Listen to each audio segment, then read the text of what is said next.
Be seated, everyone. Sorry, I didn't mean to rain on your parade.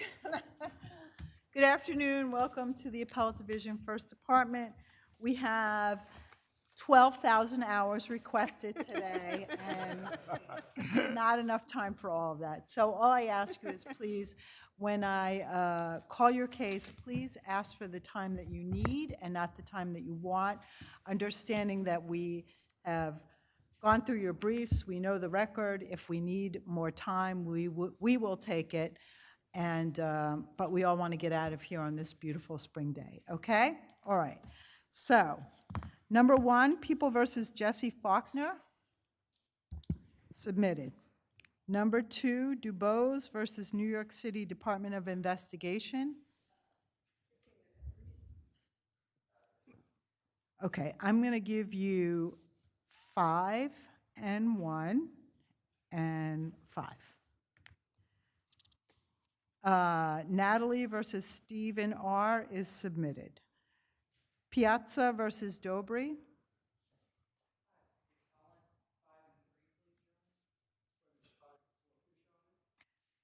5, 1, and 5. Oh, wait, you only asked for 4. I'm not giving you more than you asked for. 5, 1, and 4. Anderson versus Luben. Good afternoon, Your Honor. For the appellants, I request 8 and 2. The respondent requests 8. I'm going to give you 5, 2, and 5. You see there's sort of a pattern going on here, everybody who's coming past. People versus Sean Batista.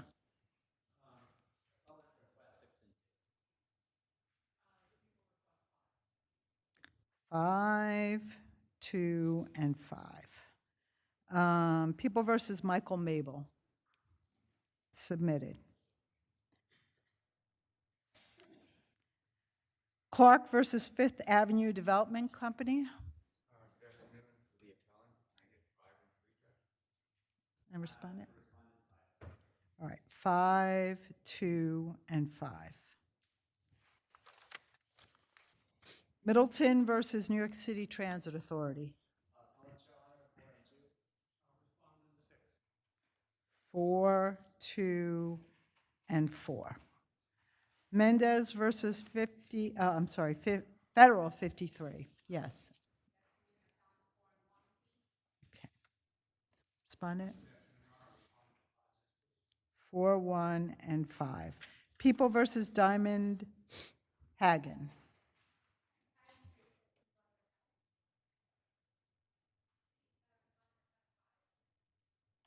I'm going to give you 4, 1, and 4. Pena versus City of New York. 4 minutes and 1, please. Okay. 4, 1, and 4. Bridge and Tunnel Officers Benevolent Association versus Tribury Bridge and Tunnel Authority. Your Honor, 5 and 1 for the appellant. Okay, respondent? Yeah, 5, 1, and 5. People versus Jerry P.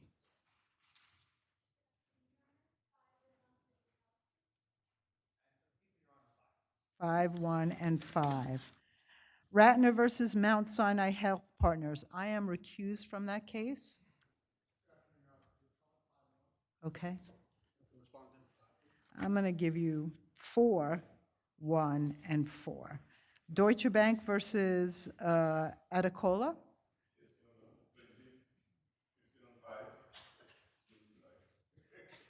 Okay. And you know what? I don't think there is no one here for Deutsche Bank.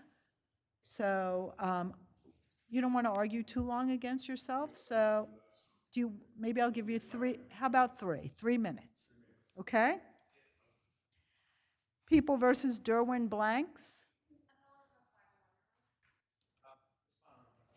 4, 1, and 4. Johnson versus AMF Bowling Center. Good afternoon. For the appellant, 5 and 5. Respondent, 4, 1, and 4. People versus Darrell Anderson. That's submitted. Roberson and Fish versus Fish is submitted. Okay, so the first case for argument is Dubose versus New York City Department of Education. Come up, please.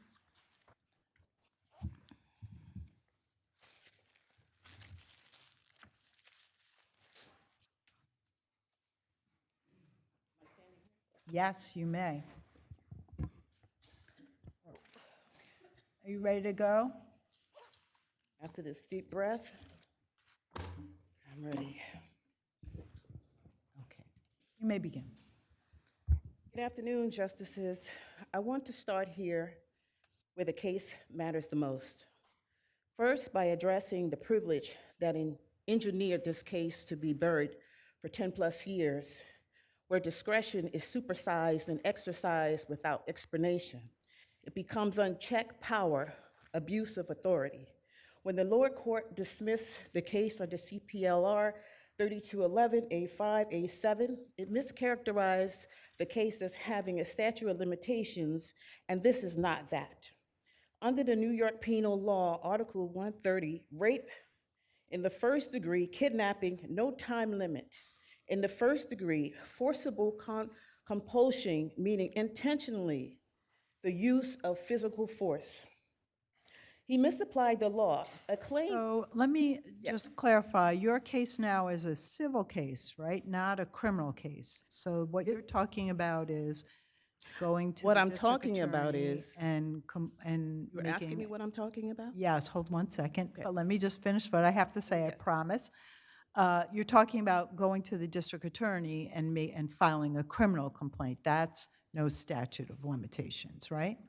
I'm talking about when I submitted the Article 78, how I was kidnapped and sexually assaulted and left for dead. And when did that occur? That happened 12/22/2014. So that's what I'm So really you're talking about. Right, 12 years ago. 12 years ago, yes. Did I get back the time? Okay. Yeah. He misapplied the law. A claim presented by a newly pro se litigant that showing artfully drafted Mrs. Unclear remedies is still entitled liberal construction to be accepted as true. See Leon versus Martinez. The background was clear that the appellate court presented, the appellant presented the vulnerabilities of appellant's knowledge of government systems and the lack thereof. The law says that the court must consider whether dismissing a case with unfairly harm appellant. It dismissed harshly and cruelly and ignored relevant facts, treating the 2017 SDHR case no probable cause determination as if it bases the 4-month statute of limitations defense while disregarding the DOI's failure to follow a mandate procedure. Under Charter 34 in the New York City and the Mayoral Executive Order 16 and supporting executive, the city's employees have mandatory duty to report corruption, criminal activity to the DOI. If no one is truly above the law, then what happened? No explanation, but the record spoke for itself. When looking at the internal documents, the DOI helping, warding, and rerouting an investigation is obstruction of justice. The general rule claim preclusion is strict binding rule, preventing re-litigation at an entire cause of action that was and could not have been decided fairly. The prior adjudication was not fairly. See Mallier versus Campagna. The doctrine requires that the party against whom it applied a fair, full opportunity, and I didn't get that. SDHR did not have jurisdiction, the power, nor the authority to conduct fraud, misconduct, forensic examination that was taken by the appellant that night, 12/23/2014, just hours later. Matter of City of New York versus State of Capel.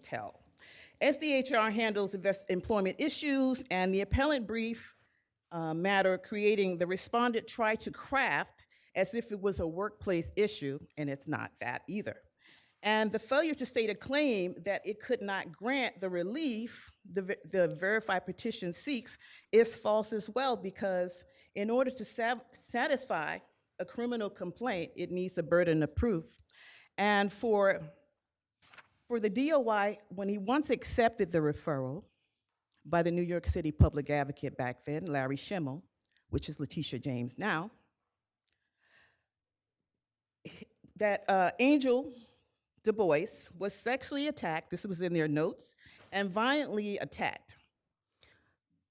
It admittedly, reply brief said that it closed the case because it doesn't take violent crimes. Ooh, that red light. Yes. You have some time on rebuttal, so Okay. I'm going to let the respondent speak for a few minutes, and then you can Let's get sure back that up for and like 5 minutes. finish up, okay? I know. All right, so there Let's was see. no explanation explained by the DOI, didn't investigate. But what it does tell me that the DOI did not take responsibility of a mandate. They have a report that says, DOI, the Commissioner Mark Pito says victims of sexual assault deserves justice with the weight law enforcement by their side. The neglect and under the NYPD Special Victims Division are serious and deeply troubling, and the failure to treat acquaintances rape as an equal priority is unacceptable. This is what they said, but this is not what they did. That's all I have. Okay. So, counsel?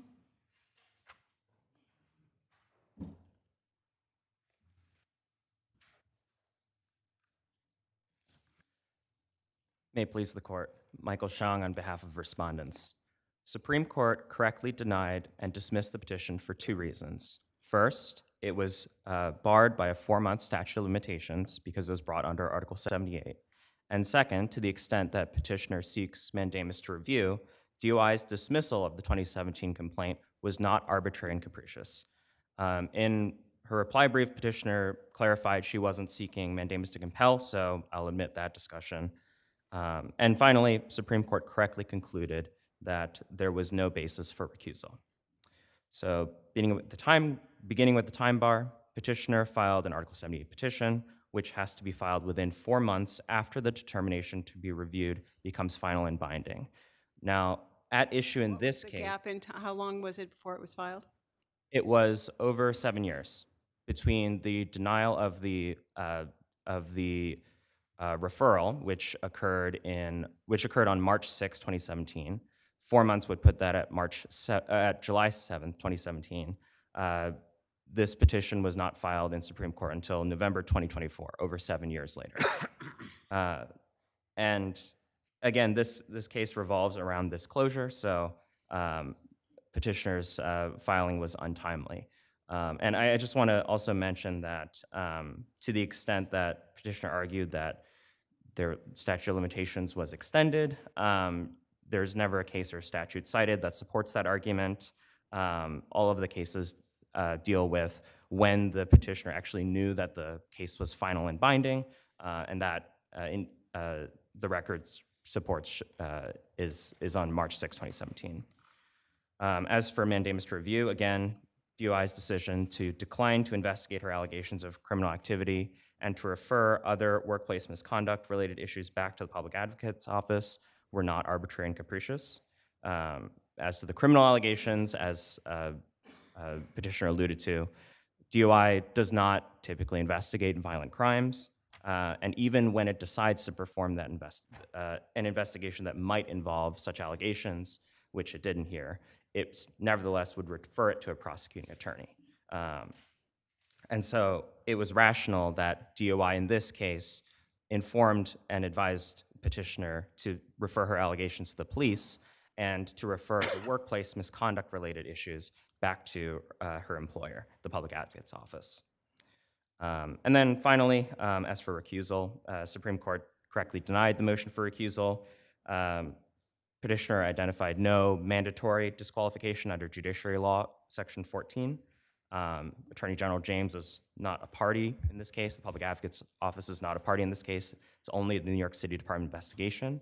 And there's no case that says that a judge must recuse when their former counsel appears before them, let alone that they must recuse when they were formally represented by a government law office headed by an individual who had some connection to the case. And if there are no questions, we just ask that this court affirm. Thank you. Thank you, counsel. Ms. Dubose, you have 1 more minute, so you should sum up, okay? When the respondent says that the statute of limitations justifies the 4 months, the appellant is arguing that she did not know anything about those hidden documents when she foiled the Department of Investigation, which was July 29, 2024. So how could I have known that they colluded to reroute that investigation? And I can see by just how it continues to be mischaracterized, how the law is supporting, in terms of discretion, what it wants to put forth as true. They have nothing in that record that says that they knew I knew. But when you look at the email and me writing back to the Department of Investigation, it says, you can tell I did not know. Thank you. Thank you, counsel. Thank you both.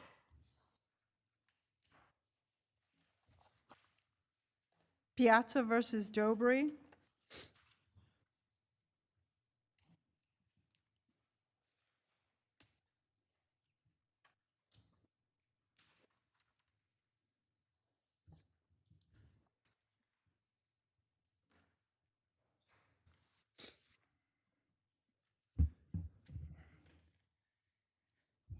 Thank you. May it please the court.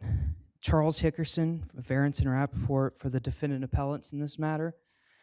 Your Honors, the lower court erred in denying summary judgment as plaintiff's expert failed to refute appellant's prima facie showing to entitlement to summary judgment. So, counsel, can we agree that that both your expert, Dr. Blevin, and plaintiff's expert found no concordant test results during the 2 years, if not during the 3 years, that Ms. Piaza was being treated by Dr. Dobery and subsequently with Dr. Levine and ultimately with, when she ultimately had her surgery with Dr. Batista. Is that a fair statement? That both experts agree that there were no Concordant test results. The issue is the import of it, but there were no concordant test results. Correct, Your Honor. I would venture to say, and I'm not trying to, I want to answer your question directly, but more broadly, I would say we don't reach that point. Fair enough. What's clear is that Dr. Dobery did perform first-tier results, test results, and throughout the 2-year period, most of the test results showed normal readings. That's correct, Your Honor. So there was not a consistent ACTH high-level reading and a consistent high-level cortisol reading. Fair? Fair, Your Honor. And your understanding of the plaintiff's expert's opinion in opposition is that essentially there was a pituitary microadenoma that was releasing all this cortisol, and that Dr. Dobery failed to do all the requisite tests and to possibly recommend surgical resection earlier rather than later, correct? Correct, Your Honor, and that's, I would just add to that, it's not just plaintiff's expert, it's also in the bill of particulars. Fair enough. And so ultimately, and of course your friend may have a different response, but ultimately, after Dr. Peterson, the rock star of neurosurgery, did the surgery at Mount Sinai, even though he had an MRI that was not definitive, he went in there and pathology, both in the June pathology and in the October pathology, found no pituitary adenoma, correct? This is correct, Your Honor. Couldn't have said it better myself. So if that's true, then plaintiff's expert's whole opinion goes out the window. That's correct, Your Honor. And that's why you believe they were there or below? Yes, Your Honor, that is correct. And Did plaintiff's expert address the lack of finding of a tumor no, Your Honor, and at all? no, I would, as laid out in my reply brief, and I am running a little low on time, so maybe I can address it more in reply, but I think, for lack of a better word, in opposition, plaintiff's expert just offered lip service that might have mentioned a few of the correct key terms, but when you actually break down the substance of the matters, it doesn't acknowledge that there was no finding of a ACTH producing tumor on either pathology from 2019. But your expert also said that she did not have exogenous causes, correct? That's correct. And neither did she have an adrenal tumor. Correct, Your Honor, and I can address this. So the exogenous causes have never been, neither party in this case has alleged that, because that's typically from topical cortisol cream. Right. And the adrenal gland, there was never an adrenal gland tumor found in this case. And so in terms of the internal causes left over, that only leaves the pituitary gland tumor. Right. And so when they did the pituitary gland surgery, they didn't find the tumor. Correct, Your Honor, and they did 2 exploratory resections. Right. Neither revealed evidence. And I see my time is up. I'll talk to you more on reply. Thank You you. have some time on reply.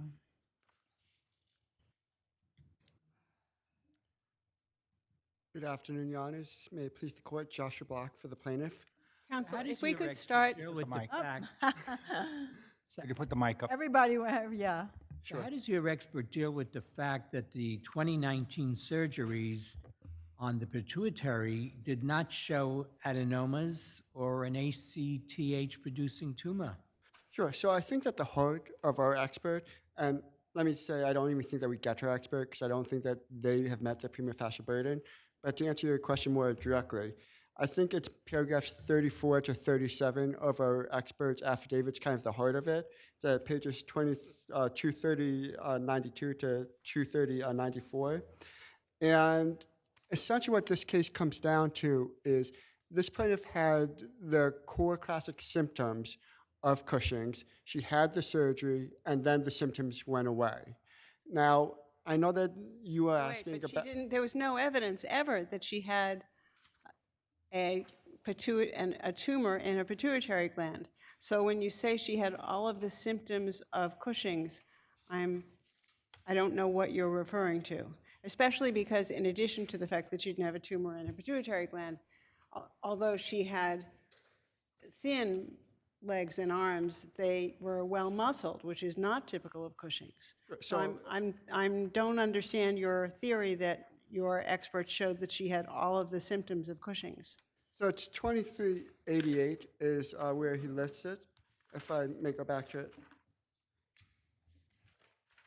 He says, when a patient presents with the physical symptoms of Cushing's syndrome, as Ms. Piaza had, with the centralized obesity, the almost 1 centimeter stria, stretch marks, pinks and purplish in color, the round face, thin legs and arms with complaints of muscle weakness and progress notes that indicate Ms. Piaza had difficulty raising her hands above her head. Yeah, sir, but you're ignoring findings, clinical findings and test findings that contradict some of that. Moreover, on this record, both experts recognize that much of those symptoms can be clinically presented with either lipodystrophy, which is pseudo-Cushing. They could be presented with Cushing's. They could be presented with a metabolic syndrome. So, and your expert said that. Yeah. So in cutting to the chase, your expert recognized that many of the test results taken by Dr. Dobery were normal.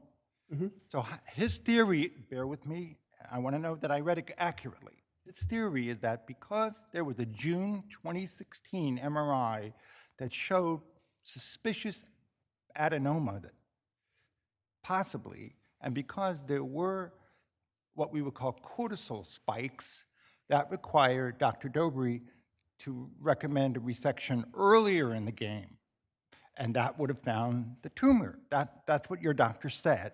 Sure, And so I'm trying to understand if that's what he said, because and first of all, I saw nothing in the record that establishes that she's cured, because when you're missing a pituitary gland, which is what happened when Dr. Peterson did his resection, he basically shredded the pituitary gland, because it says in the report, fragments of pituitary adenohypophysis. I think that's a fancy word for an anterior pituitary gland, which produces 6 hormones.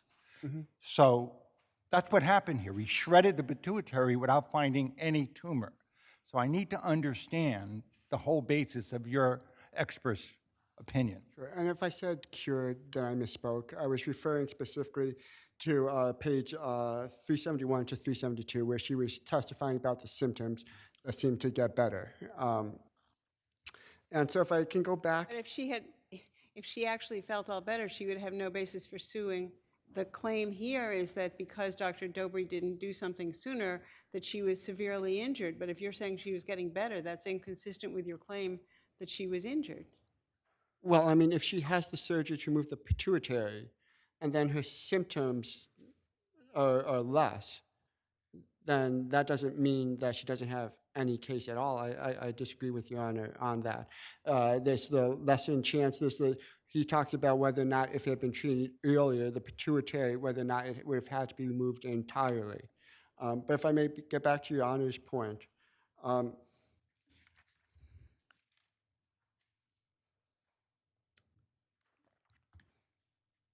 so I would like to point out paragraph 33 on page 2392, where it says, additionally, I disagree with Dr. Blevins' opinions in general overview of Cushing syndrome. Dr. Blevins overbroadly and incorrectly misattributes Cushing syndrome to being the result of a tumor. However, that does not address the factor in the many other potential exogenous and endogenous causes of Cushing's, as discussed above. I believe there what he's referring to. No, but he doesn't find any of those, and that's the problem, right? Your expert doesn't deal with the one thing that he is saying would have been, that if it was with Cushing's, he doesn't deal with the fact that there wasn't the tumor found, nor were there any of the other. Sure. So So if he doesn't deal with that, how could he raise an issue of fact for trial? and I see that I'm out If of, let's go. Your doctor, the doctor says, the defendant's doctor says, without that tumor, there was no evidence of Cushing's. Your doctor doesn't even address that. so our doctor addresses other ways that, Doesn't matter. You have to address you could address something else, but what you're supposed to do, as you know, is address the defendant's defense, which is without the tumor, there's no Cushing's, and your doctor doesn't even talk about it. I understand what you're saying. If you're saying, if my doctor says A and his doctor says B, my doctor has to say why it's not A. I but think it that has is to the be. law in this department, that you have to respond to the defendant's defense. And I would not say to that another what my thing, doctor but has what the done defendant has has. provided an alternative basis for his opinion, which takes into account the Crookes Highline, the ATCH, and the other things that he says my doctor ignored. But he doesn't take into account the absence of a tumor in the pituitary gland. And he, as far as I could tell in his report, he never takes that into account. Is there anywhere where he addresses that in his expert report? So I think, His or her, we don't know who the person is. yeah, I don't know whether it's him or her, to be honest, either. So yes, no, he does not specifically address the fact that that the findings did not find tumorous cells. But his opinion is that yet all the same, that this patient had Cushing's, as displayed by everything else, and that should have been found earlier, and that this lessened her chance for a better outcome. Thank you. Counsel, you have a minute, right? I think. Your Honors, I'll just stand to say, unless Your Honors have any other questions, I'll rest on the briefs, and I just ask that you reverse the court below and dismiss the What complaint. do you say to counsel's argument that, yes, he didn't deal with the tumor at all, which is supposedly the hallmark of Cushing's, but he said some other things that would indicate Cushing's? I think on reply, your doctor responded to that, and what did your doctor say? your expert? Well, so in terms of, and we talked about this a little bit a second ago with the test, our expert, Dr. Blevins, said that these cortisol tests that the plaintiff keeps pointing to need to be 2 to 3 times past the reference range to be considered elevated. And I know that this is getting into nitty-gritty of test results, which you typically don't want to do in a summary judgment argument, but I will say, as you all mentioned earlier, if observed through an A-B lens, that opinion was not addressed in their expert's opinion, that it needs to be 2 to 3 times higher. And I see my time is up, Your Honor. Unless you have any other questions, I'll rest on the briefs. Thank you. Thank you. Thank you both.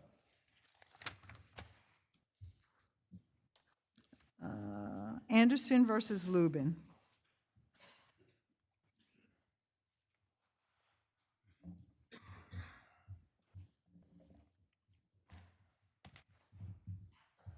Counsel, you may begin.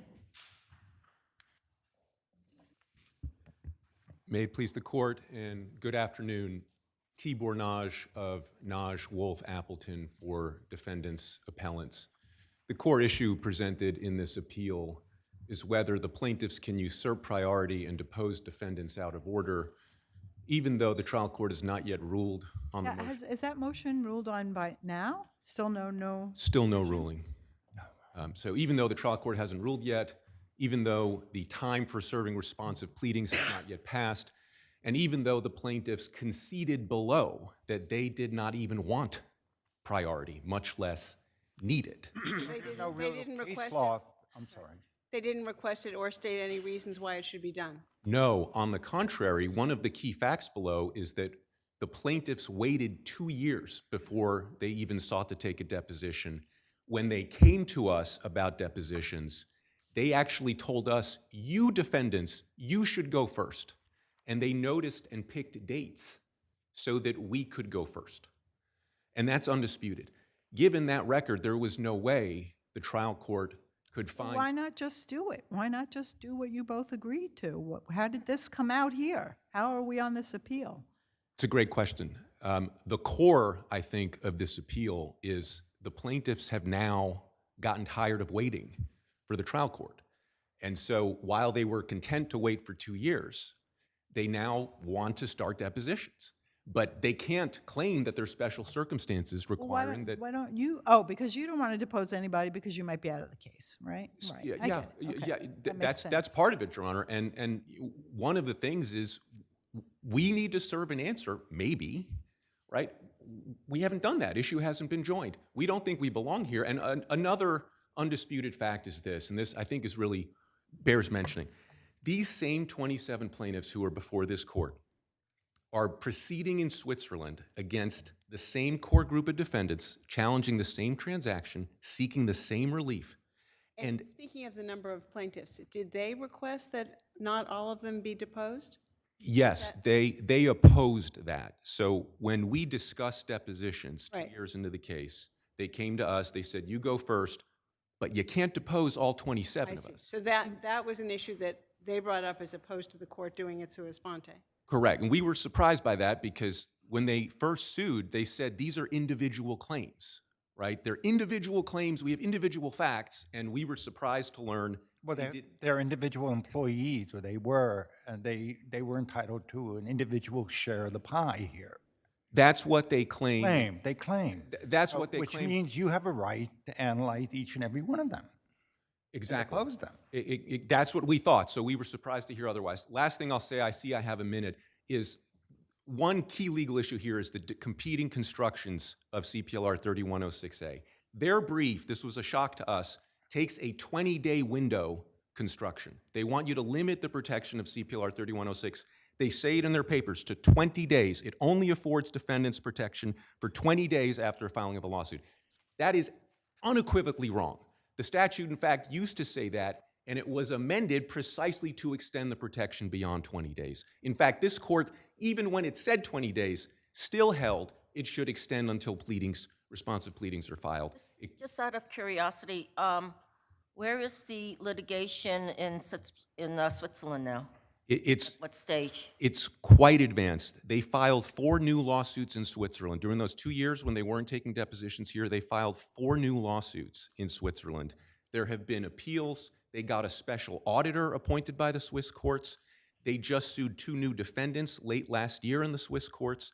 It's all over the place. And they, in fact, conceded below that there are going to be conflicting rulings with all that stuff they're doing in Switzerland and here. And of course, how could there not be? Isn't there a forum selection clause in the, Absolutely, for yes. Switzerland?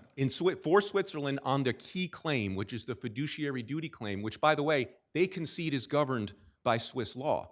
Our trial court has more documents in German than she does in English, given the... So do they, under Swiss law, do you get the same kind of deposition that you do under US law? Discovery is different, and it's even So because it It might limits help them out to get big, broad discovery here in New York that they probably couldn't get in Switzerland. 100%. And I will say this is in the record at R978. Their Swiss attorney has described the rulings by the Swiss court as being, quote, incomprehensible. So they're not happy with every one of the Swiss rulings. They came here 18 months after they started in Switzerland. Thank you. Good afternoon, Your Honors. May it please the Court, Eve Levin of Sussman Godfrey for the plaintiff's respondents. You have a tough road to hoe here, Your right? Honor, I hope I can persuade you in the short time that I have. Okay, go. But we know what the priority of depositions are. The defendants didn't give up their priority of depositions. They made a motion to dismiss. The CPLR contemplates that that motion will be decided, and then they get to answer and serve deposition notices. And we all agree, I think, that normally defendants get the priority, right? Normally, defendants get the priority under 2 circumstances. The first is if they haven't forfeited it under Bucci versus Leiden.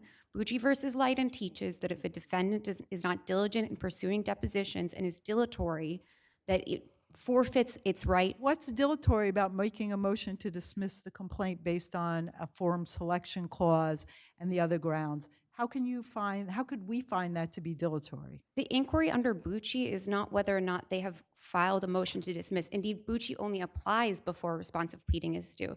The inquiry is whether they've been diligent in pursuing their deposition priority. And If they here make a motion to dismiss, they're not going to serve discovery requests, right? Yes, but what Bucci says is that you are only entitled to the protection of deposition priority if you intend to use it. What plaintiffs, appellants, defendants, appellants... Why do they have to conduct depositions if they have the dismissal motion pending?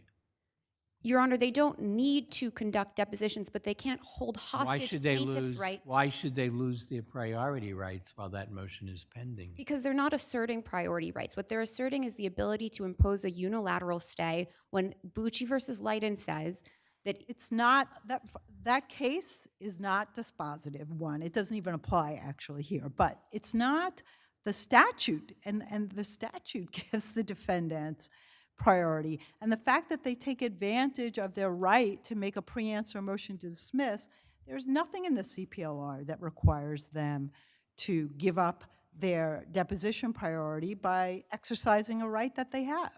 So, and apparently you agreed with that at some point in this lawsuit, right? Not quite, Your Honor. I want to take a step back and just address the framing of this as them preserving their priority. Instead, what they are doing is leveraging a statute that is intended to protect priority in order to impose a unilateral stay. But even if this court disagrees... Counsel also said that you did not ask Justice Bannon to require them to deprive them of priority, and you didn't take any steps to go ahead with depositions. Do you agree with that? No, Your Honor. We have Did you ask that of Justice Bannon? Your Honor, we have... Did you ask that of Justice Bannon? Did we ask what in particular, Your Honor? That she override their priority of depositions? Yes, Your Honor. However, In what form did you ask that? The defendants... In what form did you ask that? In 2 forms. First, at the compliance conference, where defendants had raised the issue of whether or not plaintiffs could notice depositions. We addressed it there. And then second... And how did you raise it? What did you say? Your Honor, we said that we wanted depositions to go forward.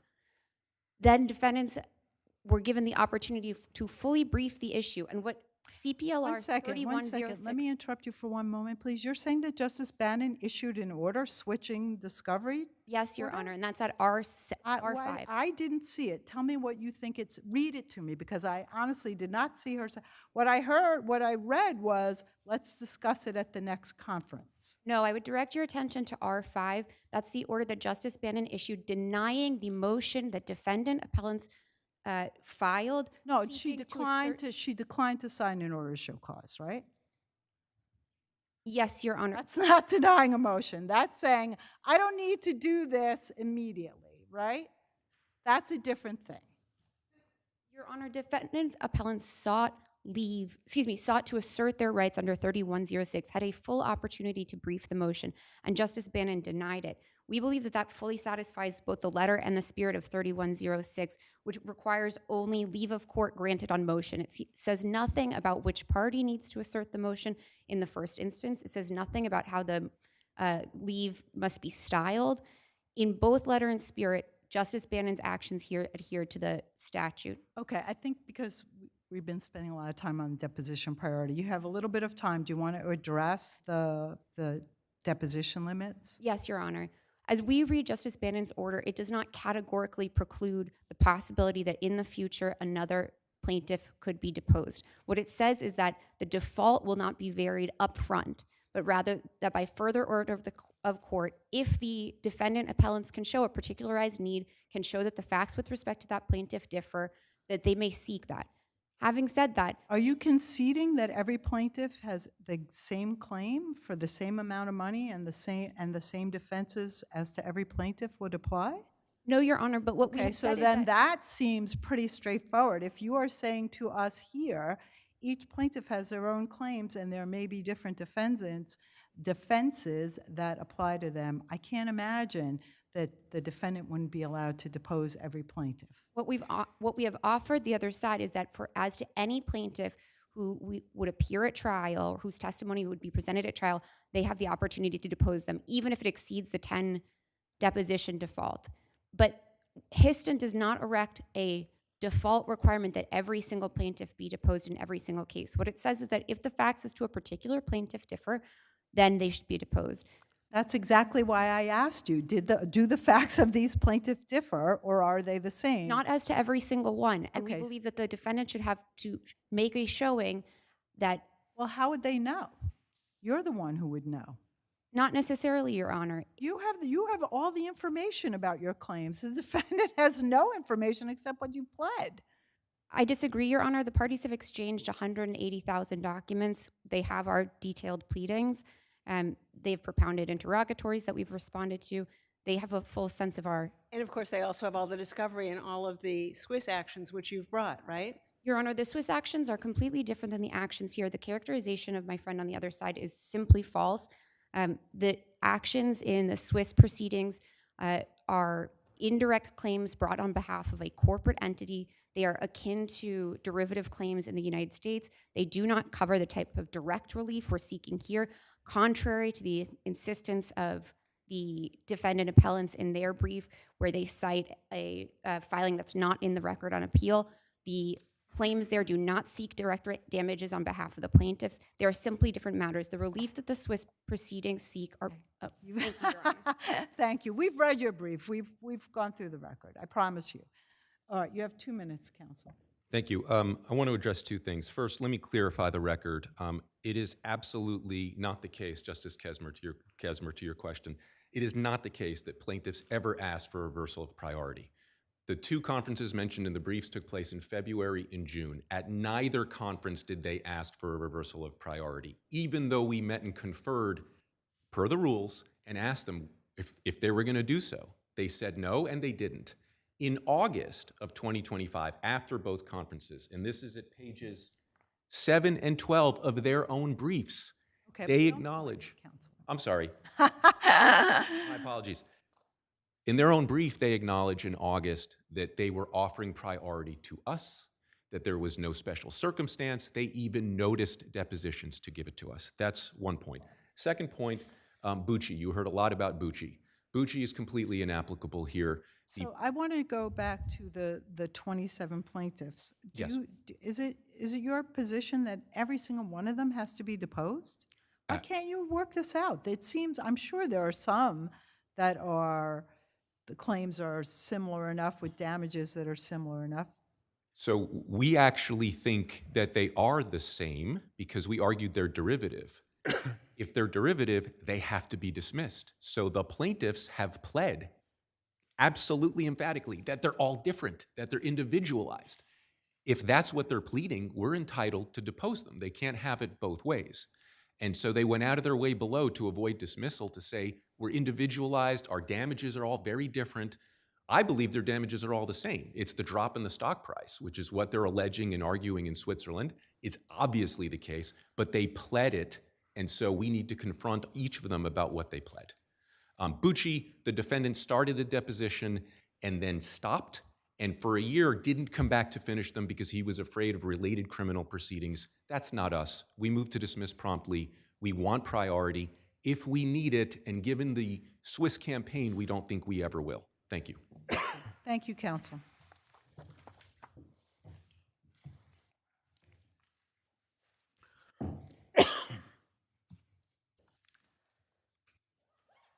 People versus Sean Batista.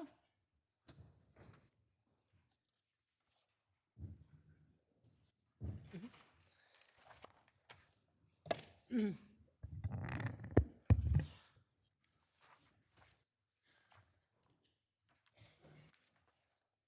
may begin. There is no meaningful pathway for a 19-year-old like Mr. Batista to obtain a handgun license in New York.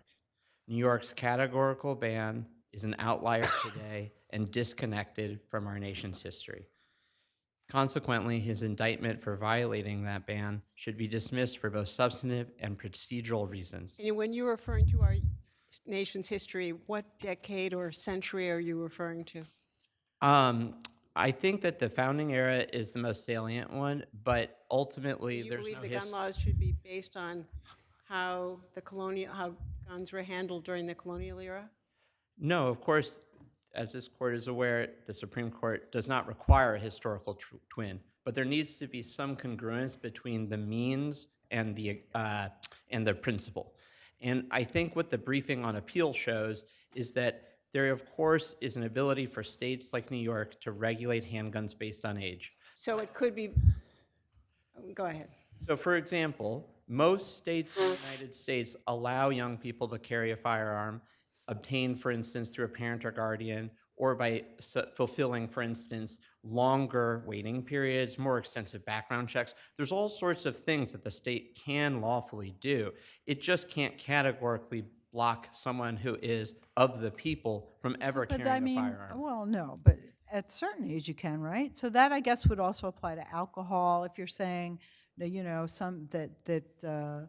all young people should be able to get alcohol, all young people should be able to get marijuana. Or 10-year-olds should be able to have guns. What are you talking about here? You both raise really interesting points, and I want to take them in turn. There is, of course, unage that is the sort of bottom level of. And why can't the state of New York decide it's 21 or 25 or whatever?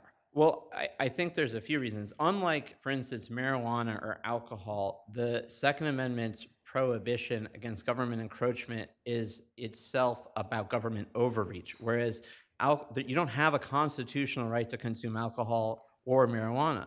I think you do, unless the state, the prohibition was repealed, right? Right, and they subsequently adopted a express prohibition, which just goes to show, I think, as I kind of go through in the briefing, right, that the founders knew how to put in an age requirement. They do so for the men. But sir, was that raised below? Because my understanding, the age issue, in other words, the unconstitutional claim as applied to your client, was never raised below. It's not preserved. You're raising it now for the first time on appeal. So I disagree. Yes or no? No, that's not true. Mr. Batista, as a 19-year-old, challenged the quote blanket prohibition. You challenged you challenged the facial unconstitutionality of it. You challenged Bruin in its totality. You did not raise the age requirement as applied to him until this appeal. The minimum age restriction is a facial challenge. I admit I muddled this a little bit in my opening brief, but I think that the reality is that on its face, that a categorical ban based on age is unconstitutional. That there's two circuits that have confronted. There's an appeal waiver here, was there not? So the appeal So waiver. why doesn't the appeal waiver bar your age challenge? The age challenge is a facial challenge, and so as Johnson illustrates, it survives an appeal waiver, but the appeal waiver is unenforceable here anyway, because the judge failed to educate Mr. Batista as the first time in his first conviction that he was facing what he was giving up, right? So they miseducated him that an appeal is limited to a review of mistakes, and second, most importantly, that the remedy is limited to vacatur. So but just going back to your question about preservation, I think there's some really clear indications that this issue is preserved. Obviously, we all know preservation of an issue does not require magic words. But in this case, the prosecution clearly responds in two ways that show that everyone understood that the minimum age was put at issue. And that's the fact that in response on the merits, in their final section of the brief, they say, Mr. Batista fundamentally has no constitutional right to bear arms because of his age, and in any event, the minimum age restriction satisfies rational basis review. Whether we like it or not, the Supreme Court has spoken. We do not do this kind of toothless rational basis review. The prosecution was put on notice that they needed to justify this restriction with history and tradition. They failed to do so the below, Court of and they failed Appeals on appeal. has ruled that the statute is constitutional, right? No, the Court of Appeals said that this kind of like taint claim, right, that the proper cause provision poisons the rest of the scheme. They said, No, I'm talking about subsequently, our Court of Appeals. yes, I agree. Johnson is actually, it's very confusing opinion on many levels, but it's clear about this. In this final paragraph, they say, we are not opining about anything about the rest of the statute. That wasn't put before us, and we say nothing about it. What happened in Johnson is the defendant makes a different claim, and you can look at the briefing to see this. Johnson is a taint claim that the proper cause scheme created a discretionary licensure scheme that the Supreme Court struck down. The Court of Appeals very fairly said, that makes no sense. What Mr. Batista says is different because unlike, the proper cause scheme, it was about the right to publicly carry, but the age restriction applies to all gun licenses. And so there's no meaningful path, unlike 42 other states in the District of Columbia, New York does not provide this kind of meaningful pathway. And what I think the briefing on appeal highlights is, the Third Circuit and the Eighth Circuit got this right. That Pennsylvania's ban and Minnesota's ban were unconstitutional because the prosecution, or the state in that case, failed to carry its burden. The cases that respondent marshals on appeal are very different because those are all commercial sale cases. And those courts, the Fourth Circuit, the 11th Circuit, they all say, yeah, it's true, we can restrict commercial sales, in part because these kids, these young people, can all go and obtain firearms through their parents. So ultimately, this case invites this court to join in a national, I'm sorry. Your time. You have time on reply. Thank you. All right, counsel? Let's start with waiver. Yes, Your Honor. May it please the court, Mary McGarvey Depew for the people. Defendant's appeal waiver here is valid, and as a result, it forecloses his as-applied constitutional challenge. The reason why the waiver is valid is that defendant was represented by counsel. He discussed the waiver with counsel. He received a written copy of the waiver, and the court's colloquy tracked the model colloquy. It doesn't matter that the defendant signed the written waiver before the colloquy, as he discussed the written waiver with counsel before signing. The court never told defendant that he wouldn't have appellate counsel or poor person's relief, and here he perfected his appeal with the assistance of appointed counsel. So this is a valid waiver. So the as-applied challenge you're saying is waived. Okay, the as-applied challenge is foreclosed. I guess now defendant is saying that he made a facial challenge. He made a facial challenge below. The facial challenge below was in defendant's Bruin motion that Bruin had struck down New York's entire gun licensing scheme. It wasn't to the age. Excuse me? It wasn't a facial challenge to the age. No, from looking at defendant's motion, you would never know what defendant's age was or that he was under the age of 21.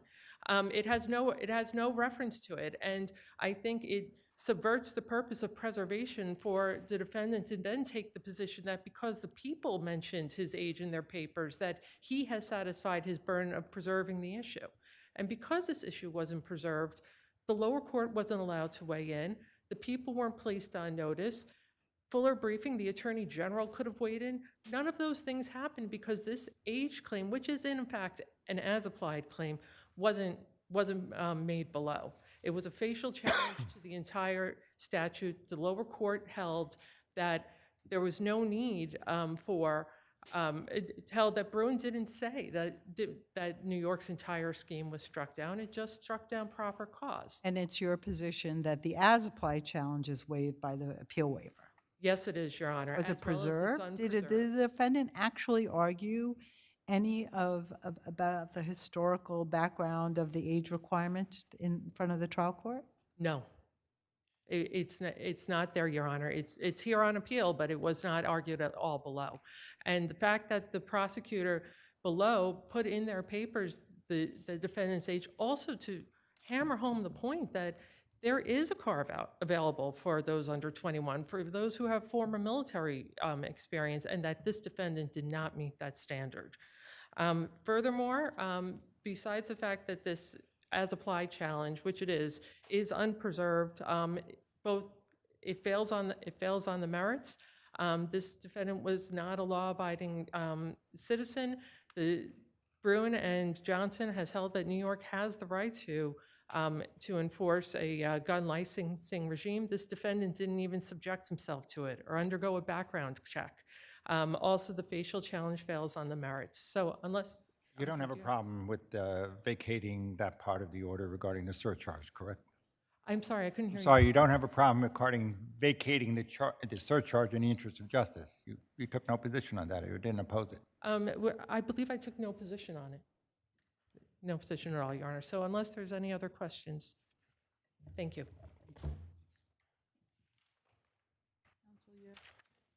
You have 2 minutes.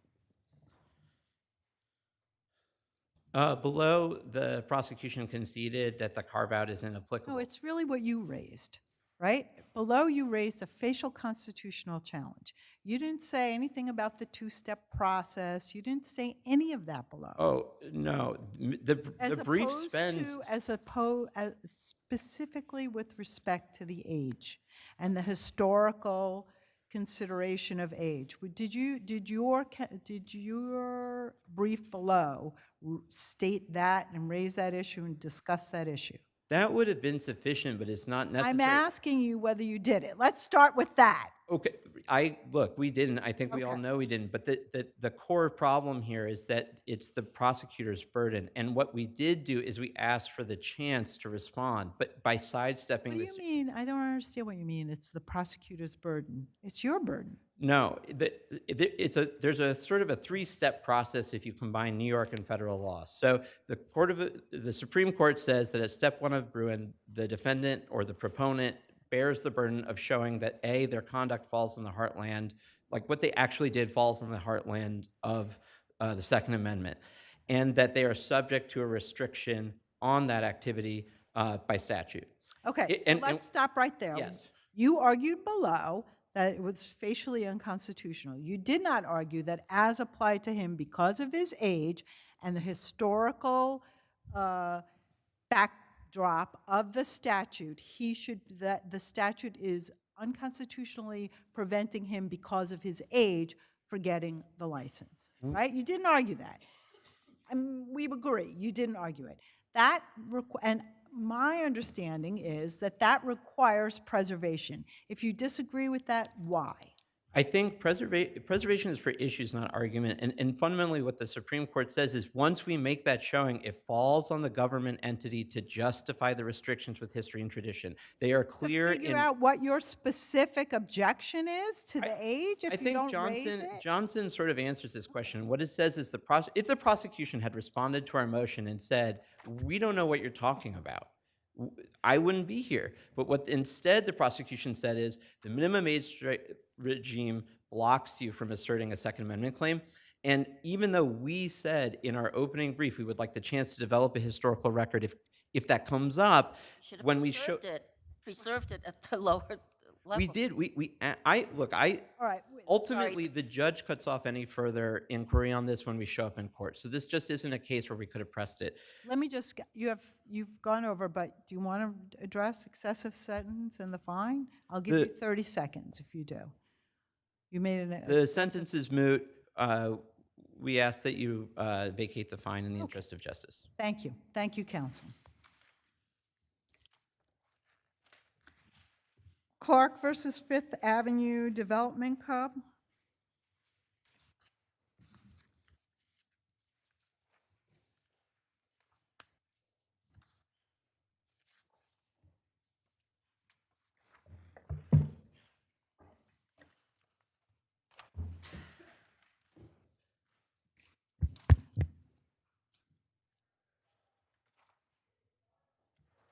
Good afternoon, Your Honors. Robert Dashow, Associate General Counsel, on behalf of the appellants.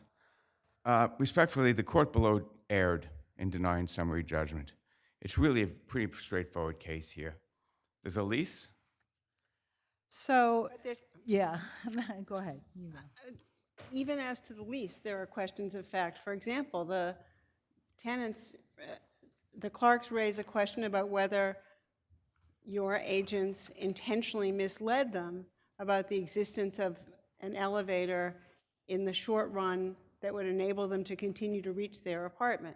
So that raises a question about whether there was a fraudulent intent in misleading them to enter into a lease that did not, in fact, meet their needs. So given that question of fact, why do you think that you're still entitled to summary judgment? Your Honor, first of all, Especially because that was a question that our court specifically raised as being an open question of fact when this case was last here, and I don't see anything in the record that shows that that question has been resolved between then and now. when this case was last here, it was in a different posture. I know The question that was raised is completely different. That was whether or not the defendants could establish their cause of action as a matter of law. Here, Your Honor, we now have the benefit of this court's prior decision, where this court held that the landlord has no duty to inform applicants, prospective tenants, of intended work. This court said that in this case. That's not the only thing that our decision said. That's correct, and I'll continue. In addition, so what they are now relying upon as the alleged statements of fraud or fraudulent statements are the website for the building says it has elevators. That's true. The building does have elevators. It had elevators then. It has elevators now. The elevators were temporarily taken out of service to do work. Then they say that they took a tour of the building, and on this tour of the building, the elevators worked. They do not say that anybody ever said to them, the elevators will remain in place, operational, fully operational, throughout your tenancy. But beyond that, I think they do allege that. That's what they allege as part of their fraud. they don't, Your Honor. If you read that brief, if you read the depositions, they say that they never asked and that they were never told this. They simply say that when they went to visit the apartment, before signing the lease, the elevator worked. So let's start Now, with a couple of go- things. You put in an affidavit, and you said, there's a lease, here's what the rent was. The rent includes the months that the rent document that you put in includes the months that the elevator was out of service. So it's, We're not seeking we did not seek. well, summary okay, judgment. but you put in evidence of that, so. I put in evidence of how much Counsel, was. let me finish my statement, please. Yes, Your Honor. You put in your evidence that contradicts what you're saying to me here. No, because we're asking for partial summary judgment. We're not saying necessarily they don't owe those months. What I'm saying is, as a matter of law, they owe the rent for the months after they move back. And also Right, an but issue here, so you're talking about the 4 months that they were there after they moved back. I'm talking about the 6 months after they move back, It plus the was- 2 months No, thereafter. It's October to March, isn't it? October to March. Oh, yeah, 6 months, 6 months. Right, that period of time when they moved back, but there's a lot of other There's also periods. the 2 months after, until the lease expired, Your Honor. Well, see, lease though, expired at so the end of that is May. the question, because I sat on that last panel, right? I do remember. Right, so there may be a question, there may be an issue of fact as to partial constructive eviction, there may be an issue of fact as to rescission of the lease.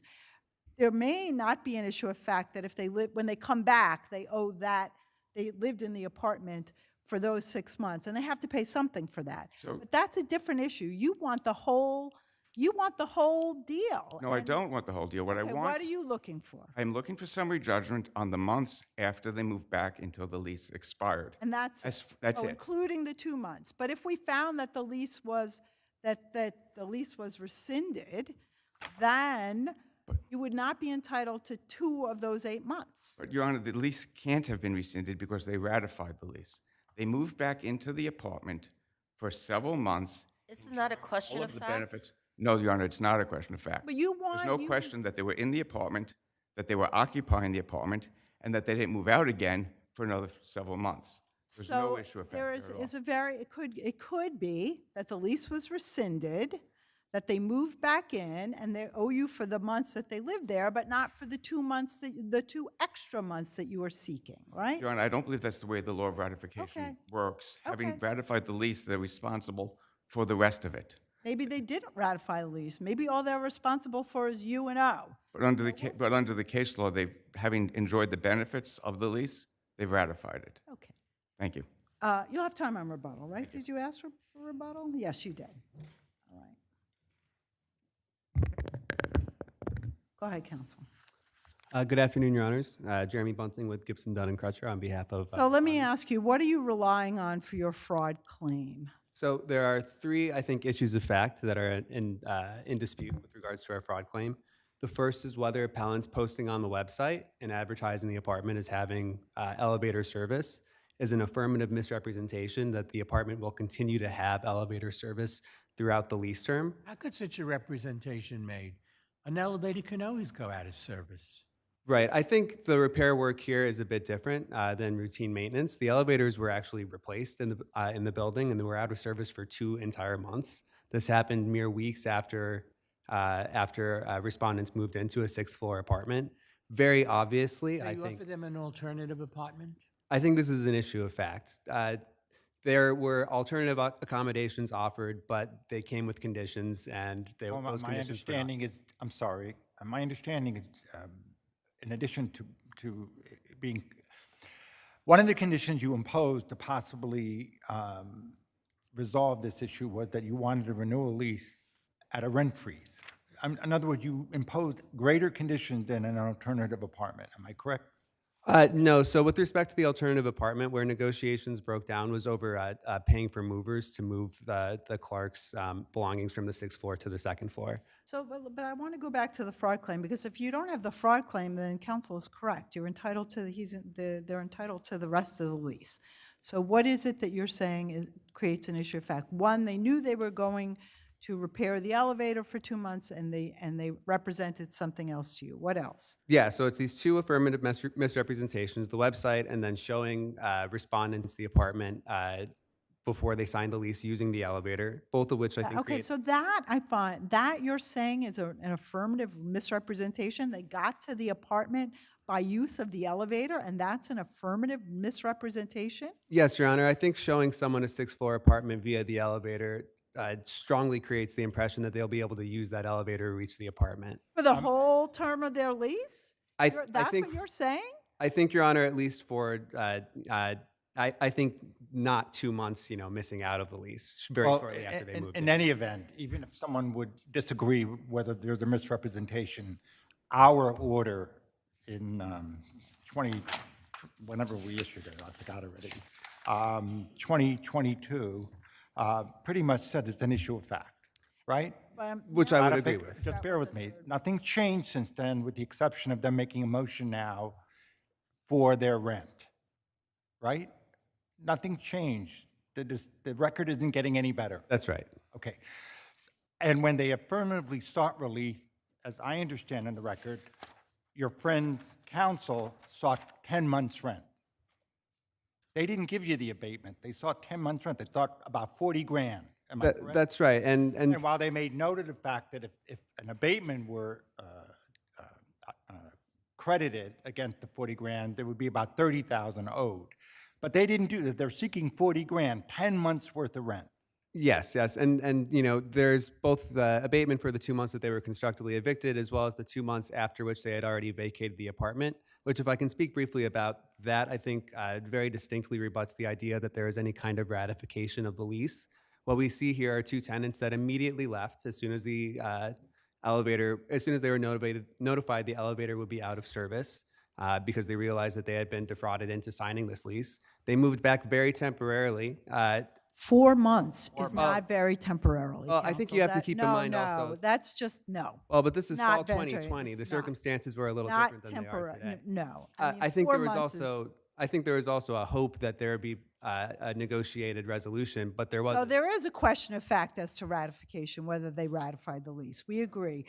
So what happened on the first motion is that you made a motion for summary judgment, and we found that there was at least an issue of fact, and we declined at that time to search the record on appeal. But now the landlord's making a motion, so it's a completely different procedural posture. So again, let me go back to the fraud. You're saying, one, that they in their ads, they said they were going to have lease. Two, they took you up to the apartment in an elevator. And what's the third thing you're saying? The third question is whether they had fraudulent intent in making those misrepresentations, which is something that this court raised on our motion in 2022. Okay. I think the other two issues of fact that are particularly salient here are how much, if anything, respondents would owe for occupancy of the apartment if the lease is rescinded and void, as we contend, and also respondents' damages for the constructive eviction, which must offset any rent that they owe. Do you believe you surrendered in March? Yes, Your Honor. Did they accept that surrender in writing or in any form? I think that is an issue of fact as well. Clearly, they have not, as they're seeking the 2 months for rent after our tenants had already vacated the apartment. Thank you, counsel. Counsel, you have 2 minutes. If I could, Counsel, I have a question for you. Isn't one of the elements of the alleged fraud that at no time before the commencement of the lease term, this is paragraph 28 of the complaint, did defendants disclose to the plaintiff that plans were in place to replace very soon the only elevator that serviced the apartment, or that the apartment would soon have no elevator service for months, and that defendants knew or should have known that if they had disclosed those facts to the Clarks would not have signed the lease or rent the apartment. Paragraph 30 of the complaint. Aren't those the other elements of the fraud? this court has already found that the landlord had no duty to disclose that work, and the court in No, we didn't make and the that. court in I'm sorry, that's a misstatement of, we did not make a finding to that effect. and the court in the appellate division in Dembeck said the same thing, which is why this court agreed with that statement. I don't think that's a correct statement of our finding, or that we made such a finding on a motion for summary judgment. Your Honors, I'll refer the court to the decision Well, let me itself. just, so let's get, yeah, I agree with my colleague, but All right, let's in get back addition, to. We're talking about constructive eviction, because right. that was raised. Constructive eviction would require that the Clarks have vacated and surrendered possession and moved out and not returned. Having returned, they lose the right to claim constructive eviction. As far as surrender goes, there's no evidence on this record of any surrender in March. They merely moved out. They left everything they owned in the apartment for the most part. All of their furniture was left there. Most of their belongings were left there. And then they just came back. They didn't turn It over. was like the middle of COVID, right? Yes, So we have to take that into account. we would take that into account. Maybe they couldn't even get a mover to move their stuff. Who knows? That's another factual issue. But had they come back and moved everything out immediately, that might be a point. But it was. But they didn't. There They- were no movers. I think there's certainly a question of fact as to whether there are any movers available at that time at the height of COVID. There was nothing on this record at all about the availability of movers. It would be purely speculative. But I'll point out that ultimately they were able to move out. So I think that belies the notion that they couldn't.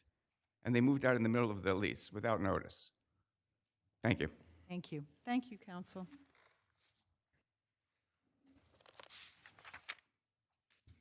Middleton versus New York City Transit Authority.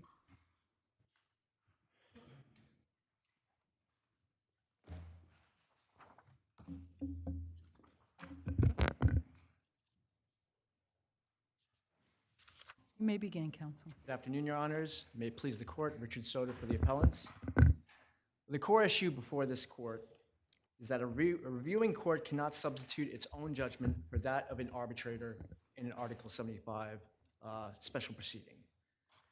Courts are held or bound by an arbitrator's factual findings, interpretation, and judgment concerning remedies.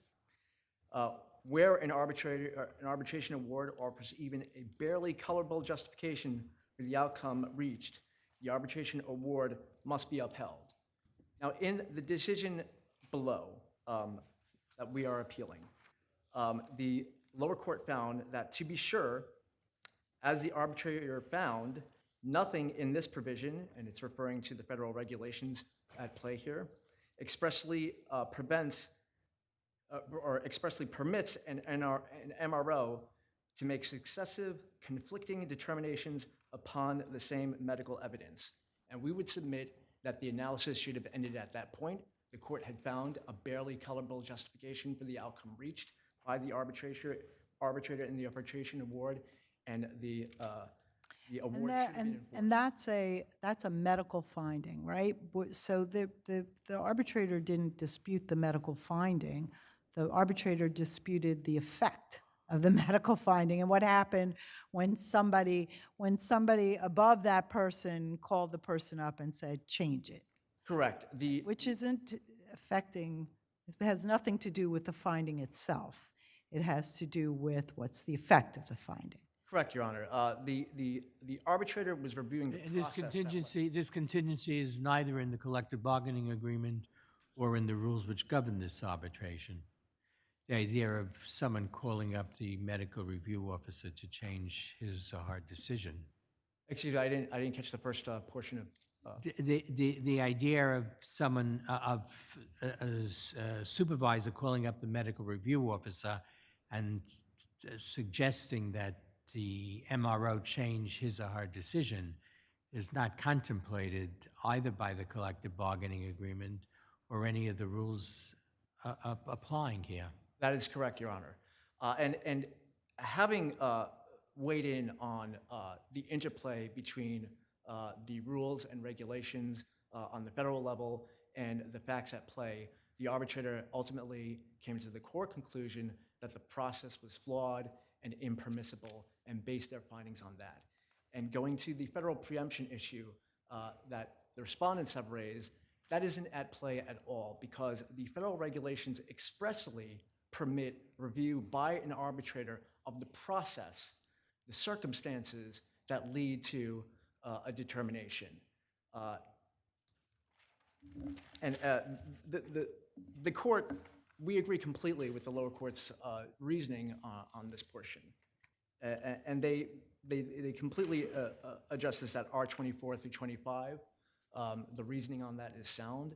The only challenge that we have here before the court is then when it weighed in on the substantive conclusion of the arbitrator and substituted its own determination by observing, by making its own ruling that nothing in the provision or again in any of the provisions of section 40.193 expressly prohibits an MRO from making the determination. And we would submit when it's that's the arbitrator, that determination, right. It was an error. Right. Okay. Thank you, counsel. Good afternoon. May it please the court. Robert K. Dryanen for appellant, respondent, New York City Transit. So I'm going to go 2/3 of the way through. I have 4 minutes, right, to go to the issue that has been raised on argument here.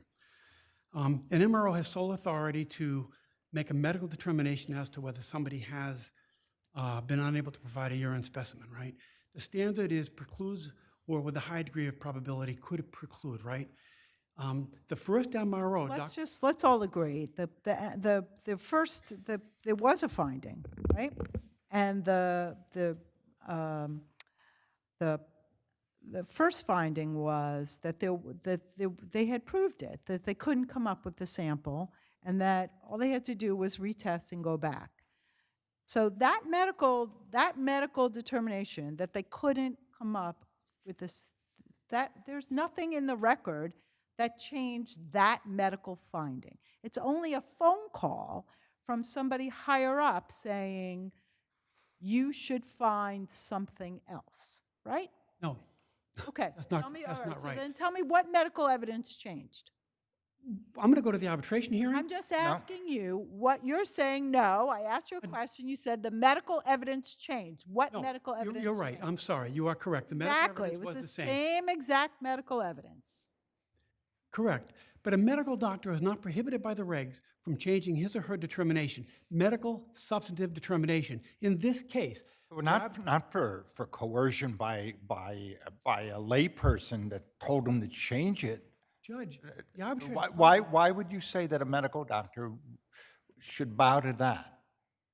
The arbitrator found that Dr. Munyon was credible at the hearing, that he did get the call that said, you better look at the regulations, this is not right. He said he looked at the regulations, he said he spoke with colleagues, and when he looked at the regulations and saw preclude, right, he realized that he had made a mistake. He didn't independently realize that. That's not what he testified to. He said somebody called him up and told him this is the way this should go. Our view here, right? And if that's the issue, that's a process issue.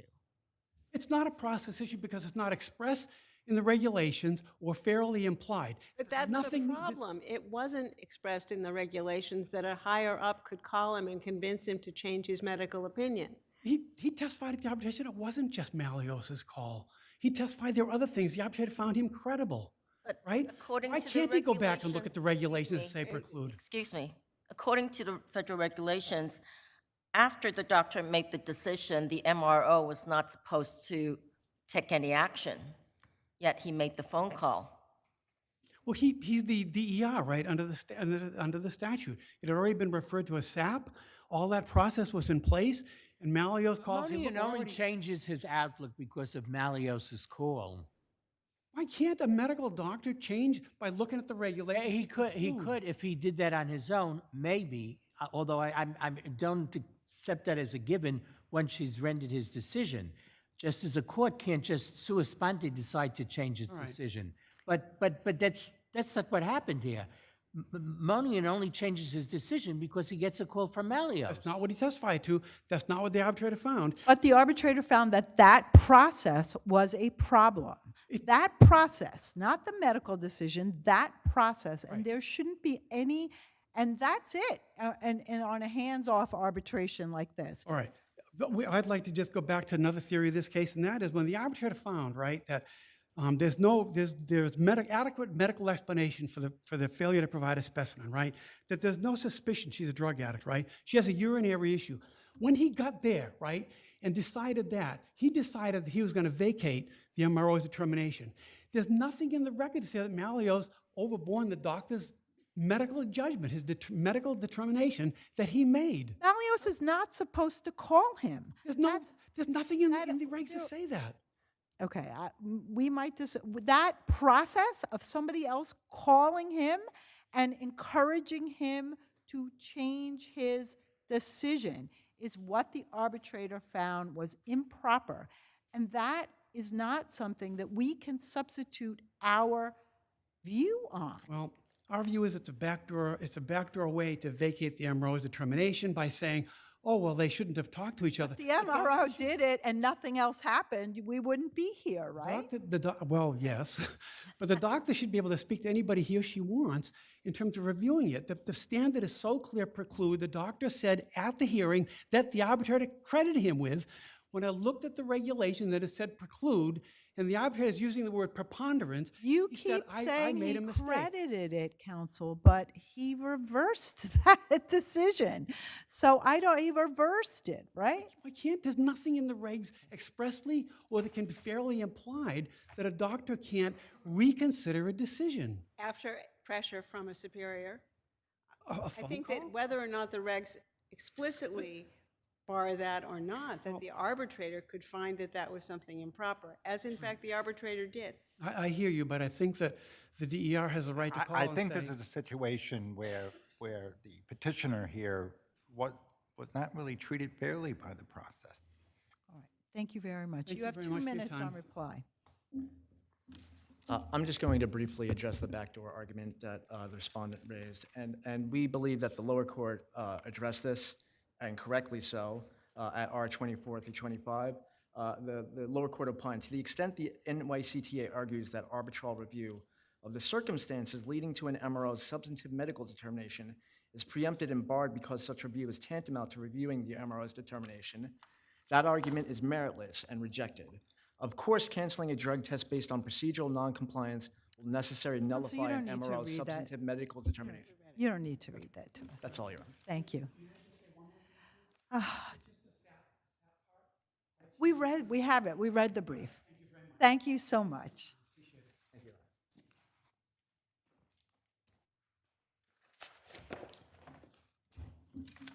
Mendes versus Federal 53, Inc.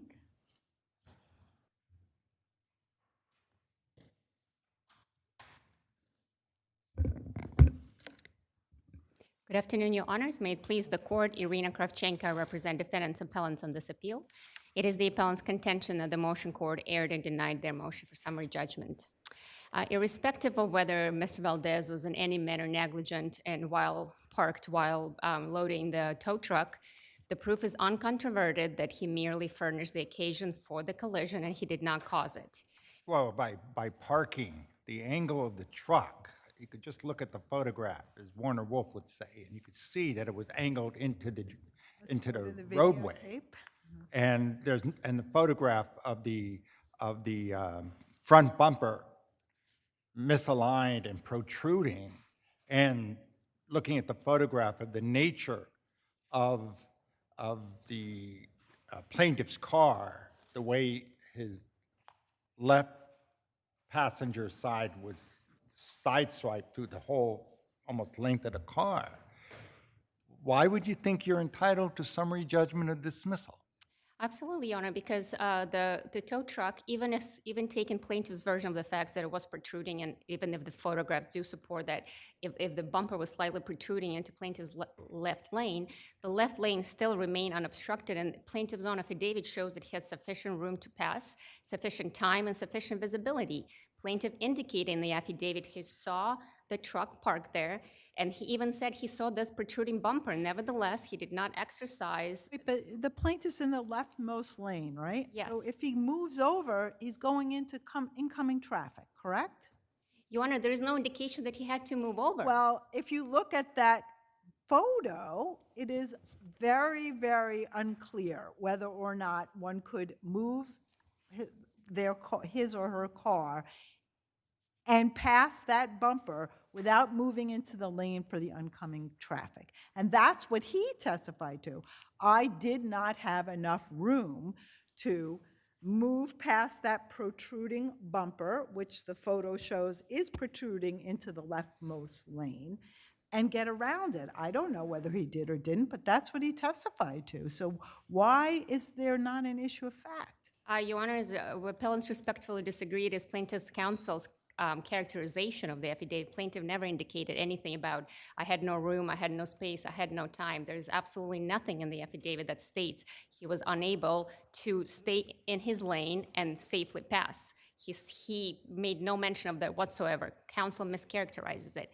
But the point is you present is that you're just parked, and therefore, of course, a parked car should get summary judgment if it gets hit by another car. But that's not what this case really is, because you've got this protruding bumper. Now, the question is how far it's protruding, does it block traffic or not? But it's not about a parked car, it's about a protruding bumper. Your Honor, it is the appellant's contention that because plaintiff was able to see the situation as it was, and he did not indicate that he's unable and that he would have to maneuver to avoid the situation, that the bumper protrusion, you can tell from the photograph, was minimal, that you can determine as a matter of law that it's plaintiff who failed to exercise reasonable care and failed to pass safely. This court has repeatedly applied this analysis and determined that the other vehicle merely furnished the occasion but did not cause the collision, even in circumstances where a parked car was in the actual lane in which the other driver was approaching. For instance, this happened in Renteria versus Simakov, 109 83rd 749 in 2013. There, the other driver was actually claiming that I came above a hill and suddenly I see 12 feet ahead of me plaintiff's car sitting there in my lane involved in an accident. Nevertheless, this court held that plaintiff did not cause the collision because the operator that ran into him had a duty to operate sufficiently safe speed and sufficient distance. I mean, we haven't had any depositions, right? No, we haven't, Your Honor. Okay. Thank you. I'll address it in rebuttal. Counsel, what do you say to your adversary's argument that your client never said he couldn't pass that bumper? May it please the court. So I'm going to address your question. The issue is not whether the plaintiff saw the vehicle or the bumper. I don't think there's any dispute that he saw the vehicle. He just didn't see the bumper that was dislodged. That's the main issue. You also mentioned that there were no depositions held in this case. All this could have been avoided if they just held off on filing a summary judgment motion, and all these questions that are unanswered, that could have been explored through a deposition. And if you don't mind, Your Honor, may I just go through it's about three main points that I want to address. So there's the issue of furnishing the occasion. Defendants cite two cases about furnishing the occasion. I don't have the names offhand, but one of them involved a tow truck that was rescuing another vehicle. The parked tow truck didn't furnish the occasion. It was another driver's negligence that caused the accident. Then there was another case that they cited where they're claiming that the parked car furnished the occasion. It was the driver that fell asleep that caused the accident. Those trucks those parked vehicles just happen to be here. In the instant matter, the whole case and the proximate cause is related to this vehicle, this flatbed tow truck that's angled in a way where it's in the parking lane, the right lane, and the bumper sticking off into the plaintiff's left lane of travel. The plaintiff can't anticipate that there's going to be a dislodged steel bumper in his lane of travel. And I just want to address that there's two cases I have that go to the very heart of the issue, that this is a very fact-intensive analysis. Perry versus Polaresi, I'm sorry if I'm mispronouncing it. It deals with an illegally parked truck that's obstructing the view. And because of its obstruction, a child is hit. And the other case that I cite is, again, sorry if I'm butchering it, Bohm versus Telfer. That's another case where the court says there's many different things that the court may consider if there's a question of fact. I know Your Honor read it. Size, proximity to the corner, distance from the curb. The most important part, the angle at which it was parked and the width of the road. That's directly on point to the facts of the instant case. And I think the last thing is we're arguing summary judgment on two affidavits. And I don't think Your Honor is privy to the underlying motion. There's been numerous court orders where they needed to produce and go ahead with depositions. They disregarded the orders, and that's why we are here today. I have nothing else to say. I'll rest on the papers. Your Honors, do you have any questions for me? Thank you. Your Honors, with respect to counsel's contention that plaintiff indicated he didn't see the bumper, the affidavit is on page 93 of the record. Plaintiff indicates he is operating his vehicle on Broadway, observed the tow truck, and I'm quoting, parked and angled into across the parking lane in the right lane. And I'm continuing to quote, the front bumper of the tow truck was partially dislodged and hanging off. Plaintiff made it very clear that he observed the condition as it was. Didn't your driver say that nothing was in the other lane? Right? I was legally parked with nothing in the other lane? Your Honor, yeah, the driver did indicate Yeah, it, okay, but so then I see a photo that directly contradicts that statement. So again, I'm saying to you, without taking the depositions, how are we doing summary judgment here? Your Honor, the appellants, will rest on the original argument that plaintiff did not indicate that, oh, I'm seeing the situation, I can't avoid it, this is what's happening. He's merely said, I'm seeing it, that's what it is, I'm continuing to driving without taking any actions with respect to same. And to the extent that he could have said anything, we don't need deposition. He has the information. He should have stated that in the affidavit. Thank you. Thank you both. People versus Diamond Hagen, or is it Hagen?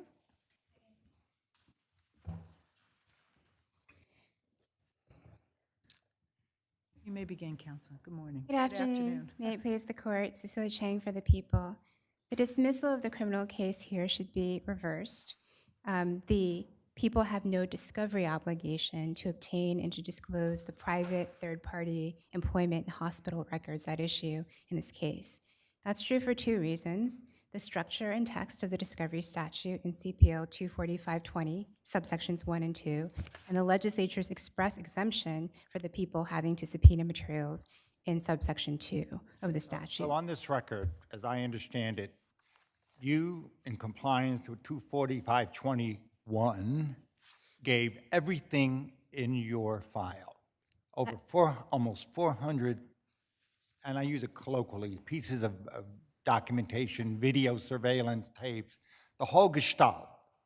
And then pursuant to the statute in October, as you're mandated to do, you filed your certificate of compliance, Yes, correct? that's absolutely right, Justice Schulman. It was actually more than 1,000 pages of paper records, and then about And all we're talking about is, and 24522 requires you to exercise due diligence with respect to any information or evidence that's not within your control.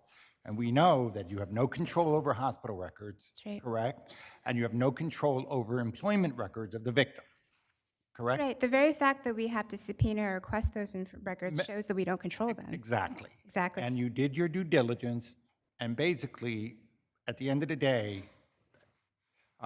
they waited 2.5 months, as opposed to trying, assuming they wanted those records from you, the hospital records or the employment records, and they could have called you and said, you know, I think something is missing among these thousands of pages of documentation. Can you help us out here? They didn't do that, right? No, they absolutely didn't. We asked for a discovery conferral or to be notified for any items of missing discovery. We do that because even when the people don't have an obligation, we frequently do obtain materials and turn them over to defense. But we had no notice in this case, and that's the problem of extending subsection 2 duties of diligence to third-party materials, because there's an infinite array of possible third-party materials that a defendant could identify later as potentially relevant to their case. The discovery in this case was comprehensive and fulfilled the function of the new discovery statute. The defense had everything that the people had. What is the entity report? The entity report is a database search that you can run under our understanding, that summarizes all the available information that NYPD has under a certain name. So one, what the ADA said in this case is we've already turned over. That is a document within your control, isn't it? That is a document within our control. So why wasn't that turned over? The ADA explained that she thought the defense wanted that information for conviction information or pedigree information that had already been provided, and she did not think that that was discoverable material. She said, so in sworn affirmation, this contains no additional information about the defendant. We're not here to get an exemption for entity reports. If this court were to rule that entity reports are per se discoverable, we will comply with that going forward. But that's one. By not providing defendant with that entity report, did that prejudice defendant? There's no claim of prejudice, and it almost couldn't prejudice the defendant because if we turned over the other NYPD materials, it would be duplicative of the other NYPD files. But there's been no case, I don't think any was cited by Supreme Court or by defendant, where one page out of more than 1,000 pages of materials, the entity report alone, would be sufficient to dismiss an otherwise meritorious felony case. By the way, may I? By the way, is as much as the statute discusses serious injury, to be able to get a conviction on robbery 1, in this case, the machete or the knife and the forcible taking of those phones and rabbits, the rib wrap, whatever it is, That would be enough. So in a sense, all the hospital records in terms of the actual extent of the injuries are really irrelevant to the actual defending this charge. Am I correct? That's right. Robbery offenses the defendant was charged with only require a forcible taking, which can be the use or the threatened use of force. So the use of the knife would be enough. And that's why when the people declared ready for trial, it wasn't illusory. We had enough proof in the surveillance video, the testimony of the co-worker witness, the testimony of the victim itself that would have shown a use or threatened use of force. Thank you. Counsel.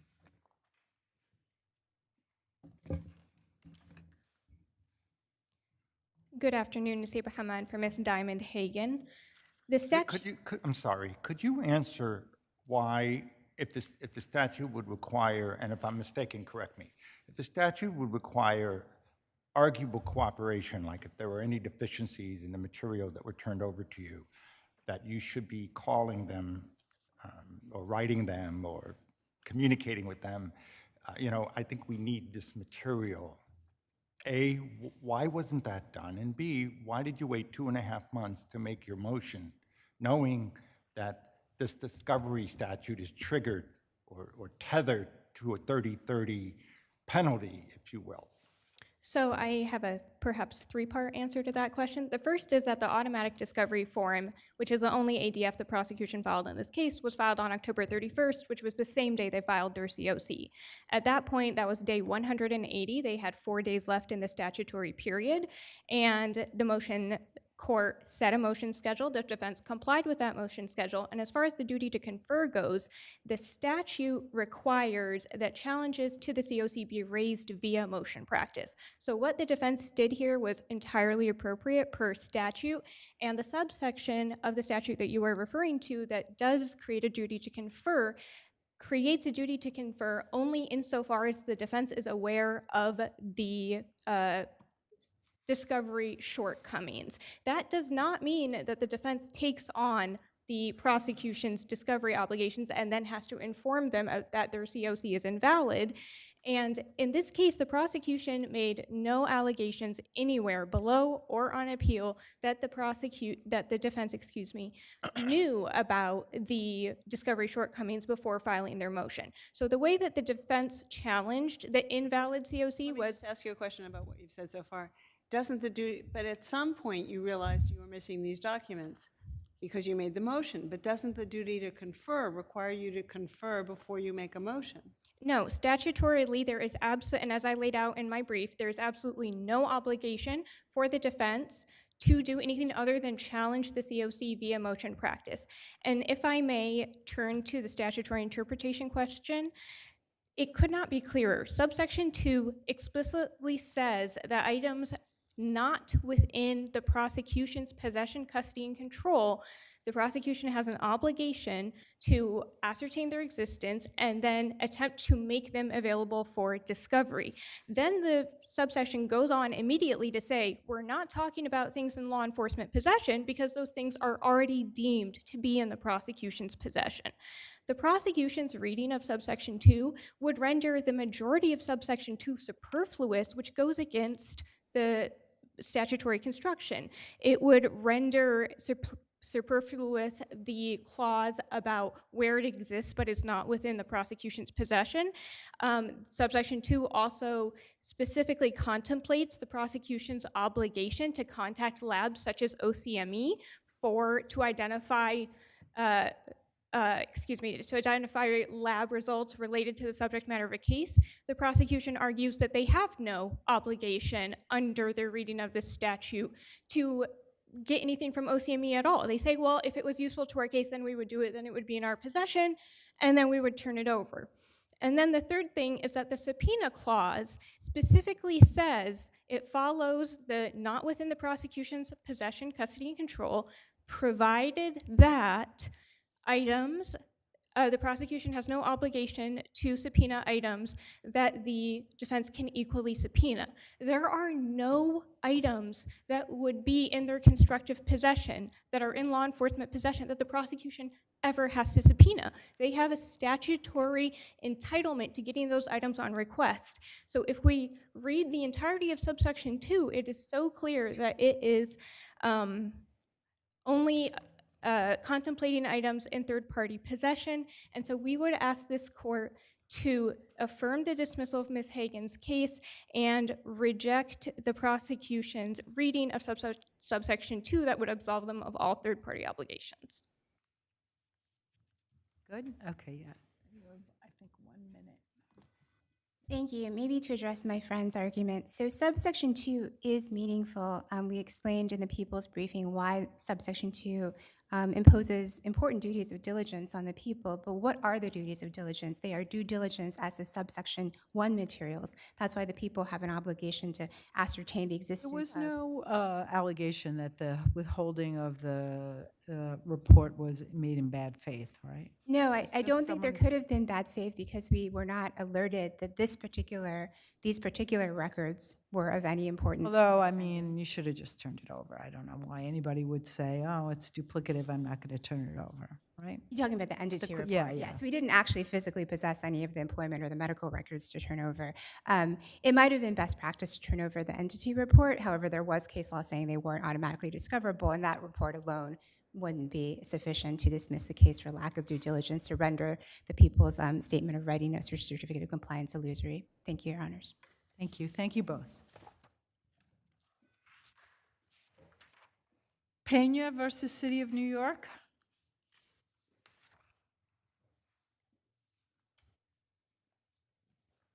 Good afternoon, Your Honors. Good afternoon. For Petitioner Appellant, Zimmerman Law PC by Harrison Edwards.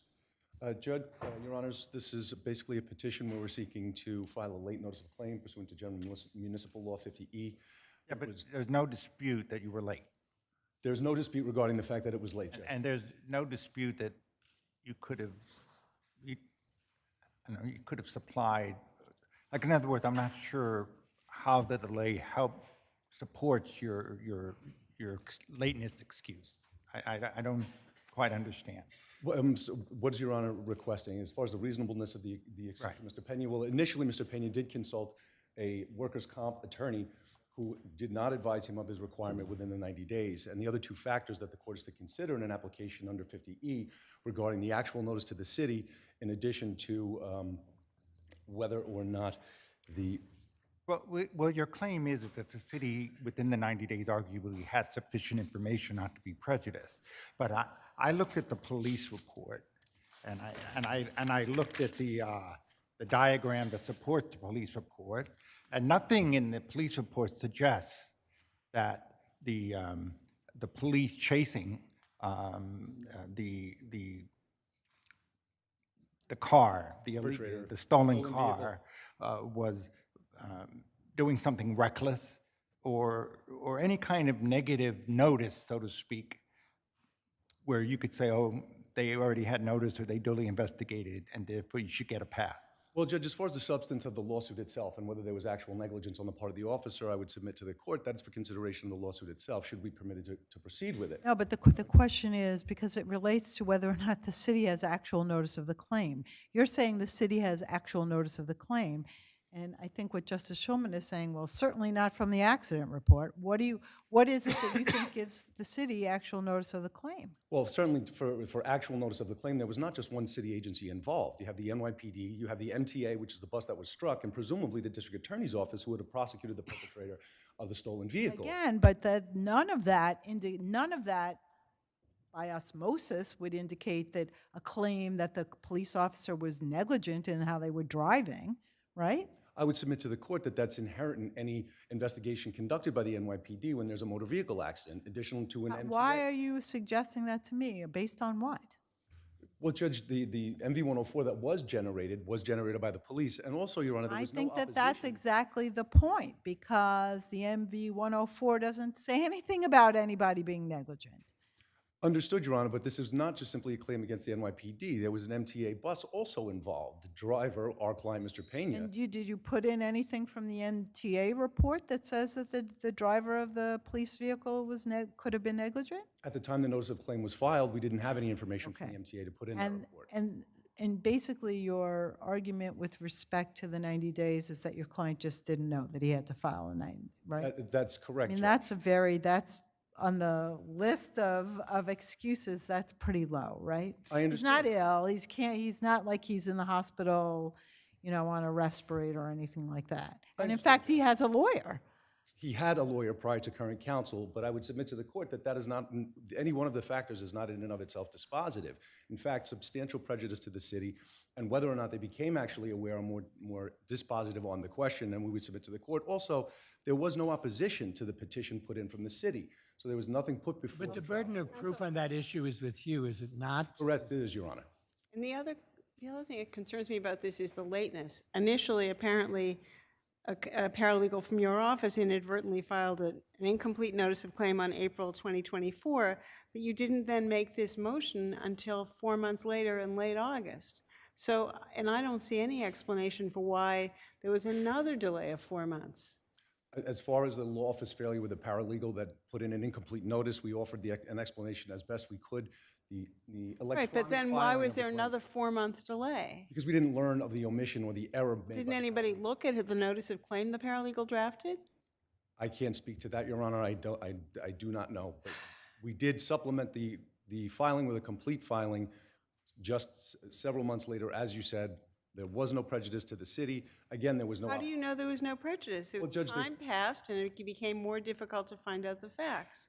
That's the whole purpose of the 90-day notice. I understand, Judge, but the city did not put forth anything into the trial court in opposition to the Not their petition. burden. I'm sorry? They don't have to do that. I understand, Judge, but there was nothing put before Judge Engeron in the lower court when he made his decision, finding that there was prejudice when there was no prejudice asserted by the other side because there was no opposition. Thank you, counsel. Thank you. May it please the court, Janet Zalian for the city.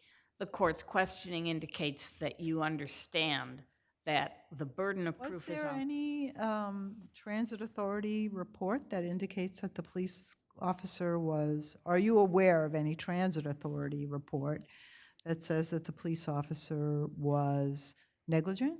Well, transit authority report would not be noticed to the city, and there is no indication of such a report. And other than the MV 104, which doesn't say anything about negligence, did you find It would not be. It would not constitute actual knowledge of the facts underlying a tort claim, any indication that there was any kind of negligence or. But you have no idea you have no idea whether the person We have injured no idea. is going to be making a claim and what's happened to his subsequent treatment.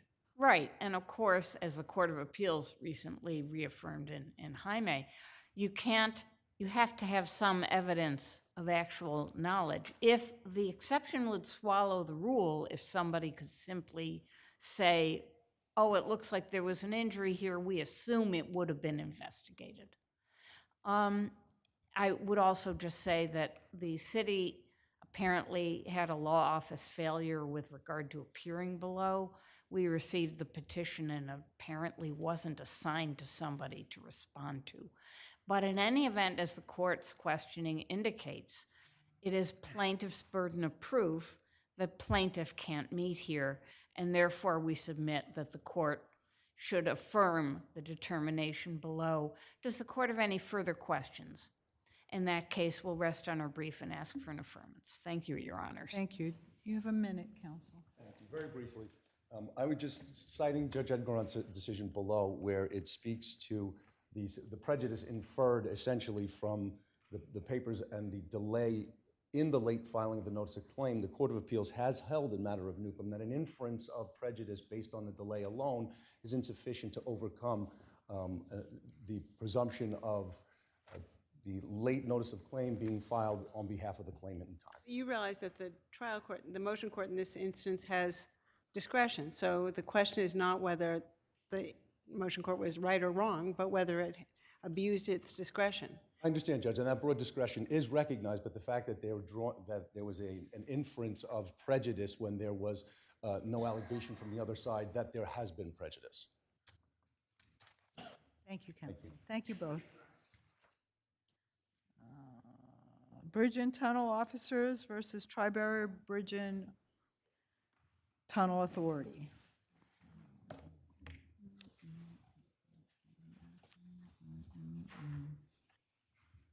Good afternoon, Your Honors. Stephen McQuaid on behalf of petitioners, the Bridge and Tunnel Officers Benevolent Association.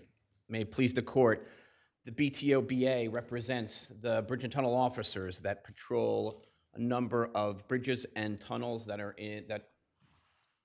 that basically cross the East River, such as the Verrazano, such as the Brooklyn Battery Tunnel, which is now called the Hugh Carey Tunnel. A lot of bridges and tunnels. A lot of bridges and tunnels.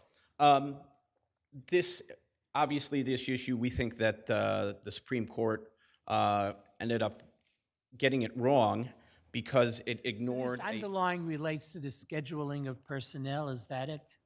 Yes, the underlying award dealt with what's called PPT, Plaza Patrol and Tolls scheduling, which is contrary to the collective bargaining agreement between the BTOBA and the TBTA. So what is it that the respondent could do which the petitioner found objectionable in terms of scheduling? Well, with respect to scheduling, Your Honor, they were essentially, the PPT schedule allows the TBTA to manipulate posts that are gained through seniority and through bidding processes that are codified in the CBA, that essentially the PBT type scheduling allows them to maneuver people around, basically undercutting that seniority, undercutting those posts and assignments. And so hence that was the reason why we brought the underlying grievance, which was— The arbitration ruled in your favor. Yes, Your Honor, yes. And imposed a cease and desist decretal paragraph against the respondents, correct? Correct, Your Honor. And the court below, in seeking to confirm the arbitration's award, the court somehow struck that. Am I correct? And that's why we're here. Correct, Your Honor, yes. And we are the position that the court below should have enforced— Confirmed it in toto. Should have confirmed it in total. Because you had this stipulation, and even if that stipulation didn't come to fruition within the time frame of the 4-year period, but the arbitration started before, right? Correct, Your Honor. And the remedy wasn't imposed until after, but that doesn't mean that that remedy doesn't fall within the statute of limitations of that agreement.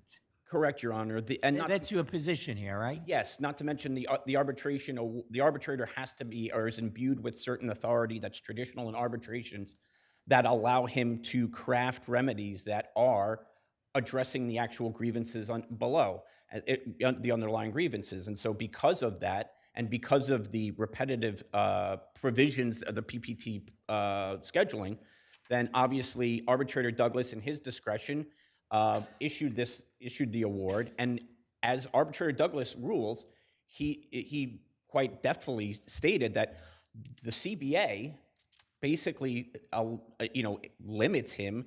He cannot add or subtract anything out of the CBA. And he states in his arbitration award that in the event that the provisional remedy were somehow to be determined illegal or anything unenforceable, he said that would essentially have undercut the ability of the CBA to actually speak to those rights. Counsel, I'm sorry.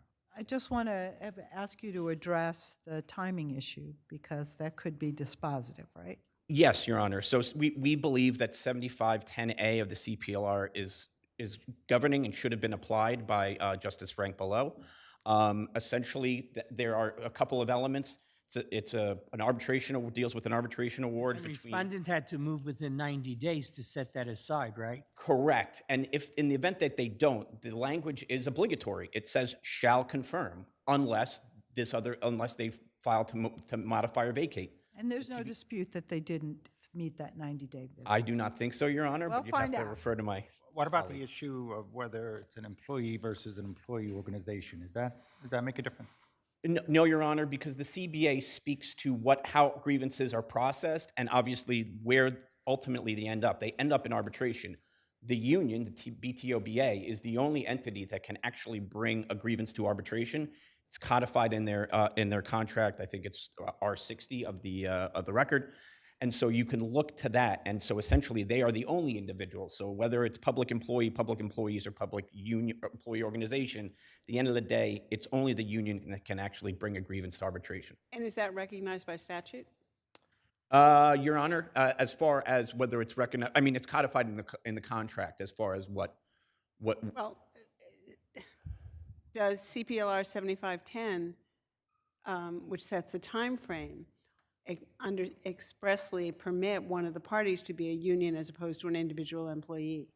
The language it does say public employers and employee, does not reference employee organizations, Your Honor, specifically. However, that kind of crafting and that poor draftsmanship, respectively, would obviously have to be addressed. But in the reality of it is that only the union can bring the grievance to arbitration. So 7510 has always been interpreted to include unions as opposed to individuals. 7510 has been interpreted to include unions as opposed to, in addition to individual employees. Previously, yes, but now with this new section, it's a little different. Thank you. Thank you. Thank you. May it please the court, Roseanne Ficini on behalf of Respondent, Tri-Borough Bridge and Tunnel Authority. The Supreme Court's order should be affirmed because it did two careful and correct things. First, it deferred to the arbitrator on its merits decision with respect to the 2017 scheduling dispute, which was the underlying contract grievance that the arbitrator was ruling upon. But then second, it struck that provision within the arbitrator's decision that created a forward-facing cease and desist order that would have implications beyond the expiration of the stipulation itself.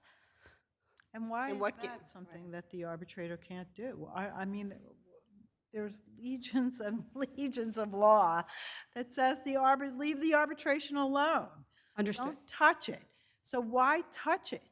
The agreement that the arbitration was brought under, the stipulation, was an agreement that supplanted an existing collective bargaining agreement grievance arbitration structure. Does that agreement say, and any remedy that you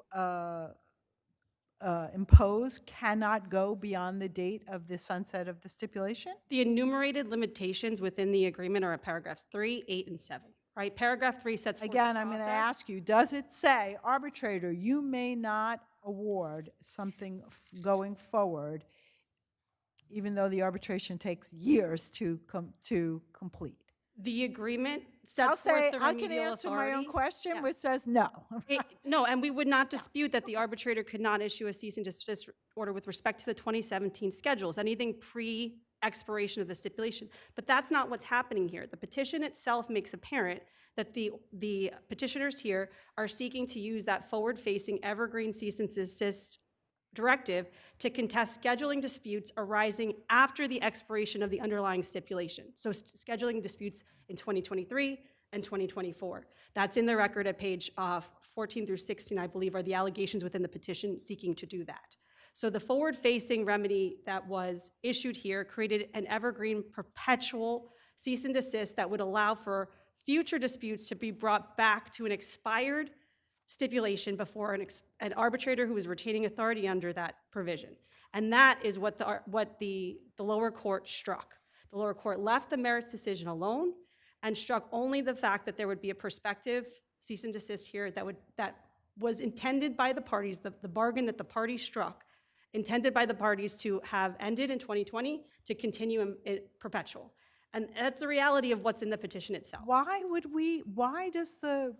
Under what guise could the court do that? Because it was a specifically enumerated limitation on arbitral authority. Again, so I say to you, where was the specifically eliminated, set forth limitation? And you and I agreed it wasn't in there. No, paragraph 8 sets forth the sunsetting of the you provision. may not issue a cease and desist order stemming from the arbitration that comes from our 2017 agreement? Because I didn't see that. If I may, this agreement, as I said, supplanted an existing grievance process and set forth a limited remedial provision. It said, before implementation of a contested schedule, the arbitrator gets to determine whether or not that schedule is a PPT-like schedule. And the authority would then would stay from implementing that schedule pending the arbitration decision. It didn't allow the arbitrator to have broad remedial authority beyond the scope of what that it was created for a narrow set of disputes for a limited period of time. And the resolution continues beyond that limited period of time. Yeah, I think we want to hear the argument about the 90-day period. Yes. If I can. Do you agree that you did not move to vacate or modify the arbitration award within 90 days? Correct. The respondents did not move below to So why vacate shouldn't the arbitration. court have just confirmed the award, period? If I may, 7510A, first, was not an argument that was made below. It was not preserved below. It was not articulated in the petition or in any of the arguing papers below. It was raised very briefly at oral arguments, but not reached on below. So that's the initial concern with the 7510A argument. But even if the court gets to the CPLR 7510A argument, there are two reasons why that argument does not control here. And that's because textually and functionally it doesn't apply. As you noted, the 7510A specifically speaks to employees and employers, public employers. It does not speak to employee organizations. And while the BTOBA, the respondents... Is there any case law supporting your position that a union can't bring the arbitration proceeding? Legislation was passed in 2023, and there's been no interpretation of it yet. So it is a novel issue. But I would point to the civil service law, the governing public sector labor law in this field, the Taylor law, that specifically makes a distinction. Is that an issue that you raised during the arbitration? I'm sorry? Was that an issue that you raised during the arbitration, that the union couldn't bring it? No, pursuant to the parties' collective bargaining agreement, the union can advance arbitration. But whether or not the union under the statute could seek to utilize this statute to preclude the ability of us to oppose, we did not move to vacate. We did not cross-move to vacate. We opposed just the confirmation because based on the apparent facts that were alleged within the petition, using the cease and desist prospectively, there was an apparent defect with the petition under 7511B, which is what the court addressed and identified, that there were... So you don't disagree that the union was a proper party to the arbitration, you take the position that anomalously they couldn't take advantage of the 7510A provision requiring that either party, that the unhappy party has to proceed within 90 days. Correct, except I would differ with the anonymously because we have the ability to negotiate the contract language should they want this provision to apply to them. This is a provision that was enacted again in 2023 after... But it has nothing to do with it's a statute. Right. I mean, you don't have to negotiate it. The question is whether it applies, or why shouldn't it apply to the union? Let me say this too. When you say they didn't raise it, right? They claim the respondent was statutorily limited to seeking vacatur or modification of the award within 90 days, but failed to do so. Isn't that raising it? That's what I'm reading from the record below. That they're raising 7510, not 7510A. All right, so, okay, Yes, so it is it a was separate not provision. precise, but, Yes. okay, Yes, all right, thank on you. that. Oh, I'm sorry, I don't want, do you If have I may, something I quick? just was explaining the textually why it is different, but functionally, I just want to enforce, what is being asked here is that a court, when presented with a confirmation, if the employer does not seek to vacate in advance, is expected to confirm it in toto, even if there is a defect that is apparent from the face of the petition. And here there was a defect in that it was seeking to extend beyond the expiration of a stipulation, beyond the actual dispute. I don't understand, why are you so you're saying 90 days is not enough time for you to do that? I'm saying that the court, this would be divesting the court of its judicial authority to be able to act as a backstop and enforce 7511. Seems to me is what the legislature tried to do. Right. But we'll see Thank how you. we come out of that. You have a minute, counsel. Thank you, Your Honor. Yes, briefly, I mean, with respect to whether the arbitration award was born out of the CBA or whether it was born out of the stipulation, 7510A only talks about arbitration awards. It doesn't say how they were created. All it says is that it has to come between a public employee, public employer. Also, with respect to that point, I think Your Honor actually was harping upon that issue, which is this was essentially a statute that's designed to prevent a second bite at the apple and to close a loophole that it existed. And essentially, what the sponsors of this law had said is that if you don't know that you're going to move to modify or vacate, which they did in their answer, they didn't make a motion, correct, but they did seek for that relief of modification or vacator. If you don't know that that's going to happen within 90 days, then specifically the sponsorship memo says that essentially you should be, the rights that you could have invoked on the 89th day, essentially, expire at the 90th day. Thank you, counsel. Thank you. Thank you both. People versus Jerry P.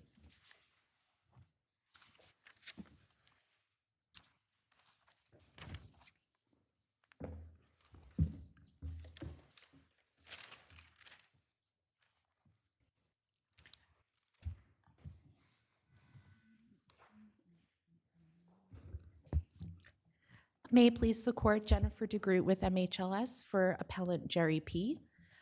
Good afternoon, Your Honors. My arguments here. I have to just ask you, did MHLS represent Jerry P. below? No, actually, that was his defense counsel. So we wouldn't be able to make our arguments if we did. Okay.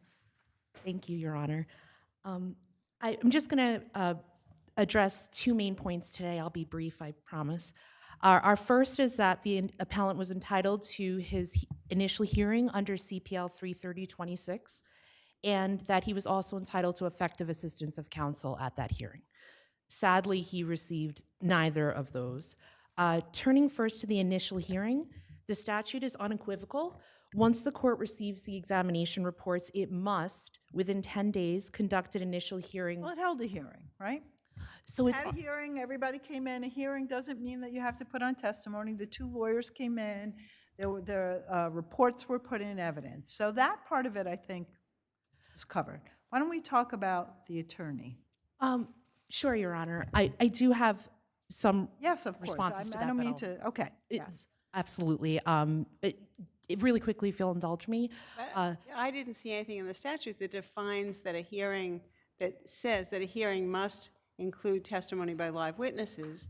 So if the lawyer had been doing his or her job, why couldn't it, how would it violate the statute if it was done on documents? Right, that's a great question, which has actually been addressed by the various departments in the Appellate Division.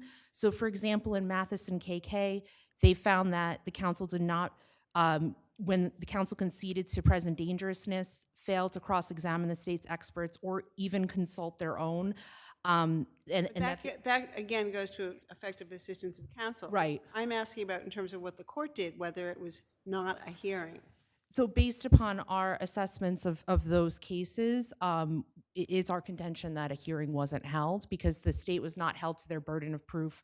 There was no credible testing of the evidence. So you're inferring that a hearing has to have testimony even though the statute doesn't say so? Essentially what we're doing is we're reading the case law to find that there needs to be at least some testing of the evidence in it. And yeah, but that, all those cases that you cite go to ineffective assistance of counsel, not whether or not the hearing is correct. So let's go to that, okay? Thank you so much. So moving on to effective assistance of counsel, the record reflects not strategy, but a complete absence of any advocacy on behalf of Jerry P. No witnesses were called, counsel sought no testimony, made no findings of fact, nor did counsel even acknowledge at any point that the burden rested with the state. The so-called hearing starts at page A130 in the appendix, and the hearing itself lasts for 4 pages of 6 pages. So all the attorney did below would just simply characterize the reports by the two doctors as not really establishing that your client suffered from a dangerous mental disease. It was just like, kind of like a lawyer opinion. Right, and there was no meaningful cross-examination or evaluation of that information. Exactly, that's our position, that it was complete inaction. What do you say if, you know, you take the outlook on this is the murder here was about as gruesome as you can find. And defense counsel does say in defense of the defendants is, look, you've got these horrible reports, but he's done nothing violent since the time of the murder. And doesn't this reflect defense counsel recognizing that there's really at this point nothing that you can do or say to change the trajectory that this case is on? Is it all right if I, okay. So basically in your situation, which is a fair question, for starters, had defense counsel even made the minimal effort to really review those states, the reports specifically of Dr. Nash, which was dated October 18th? Well, the reason it's a serious issue is there that defense counsel did examine these reports. It's unclear with the based upon the record that we have. We basically have, I think it's about 3 sentences where he says it's his thoughts that the defendant is not dangerous. I mean, the problem isn't his non-review, is the problem isn't his not putting on a case and not insisting that live witnesses be produced. But those are certainly valid arguments against his performance, but bearing in mind how awful this murder was, Right. not that any murder isn't awful, but, and it wasn't that long ago, he recognizes the result is not going to change here. Well, the statutory scheme of You're not 320 ineffective for failing to pursue a course of conduct which is not going to be successful.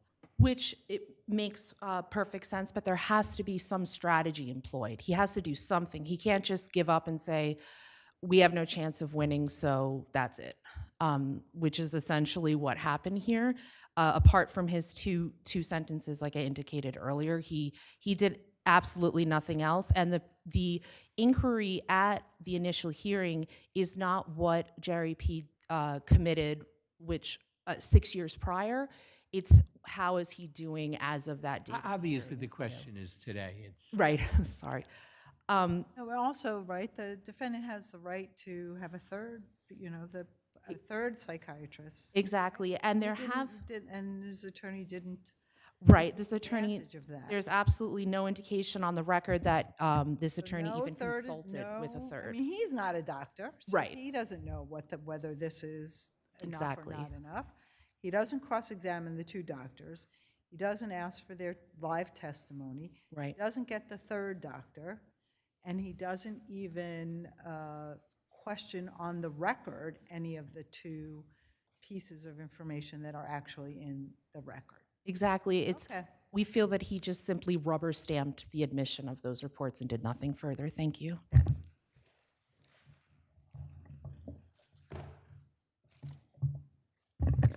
Good afternoon, Your Honors. Andrew Loiziz, appearing for the people. Just want to start off, and as Your Honors pointed out, there was a hearing here that clearly, I think that's been established that a hearing was held here. For what it was. For what it was. But, I mean, if follow the rules of the statute, 10 days after the psychiatric reports were submitted to the court, and the hearing was held. That now brings us to, as Your Honors were discussing just now, the effective assistance of counsel claim here. Your Honors, the psychiatric reports both concluded the same exact thing that he Right, but that's why there's often a third. And I have seen reports like this where there are two reports produced by the state that come out the same way, and the report produced on behalf of the respondent comes out the other way, and then there's an issue and a cross-examination and so on.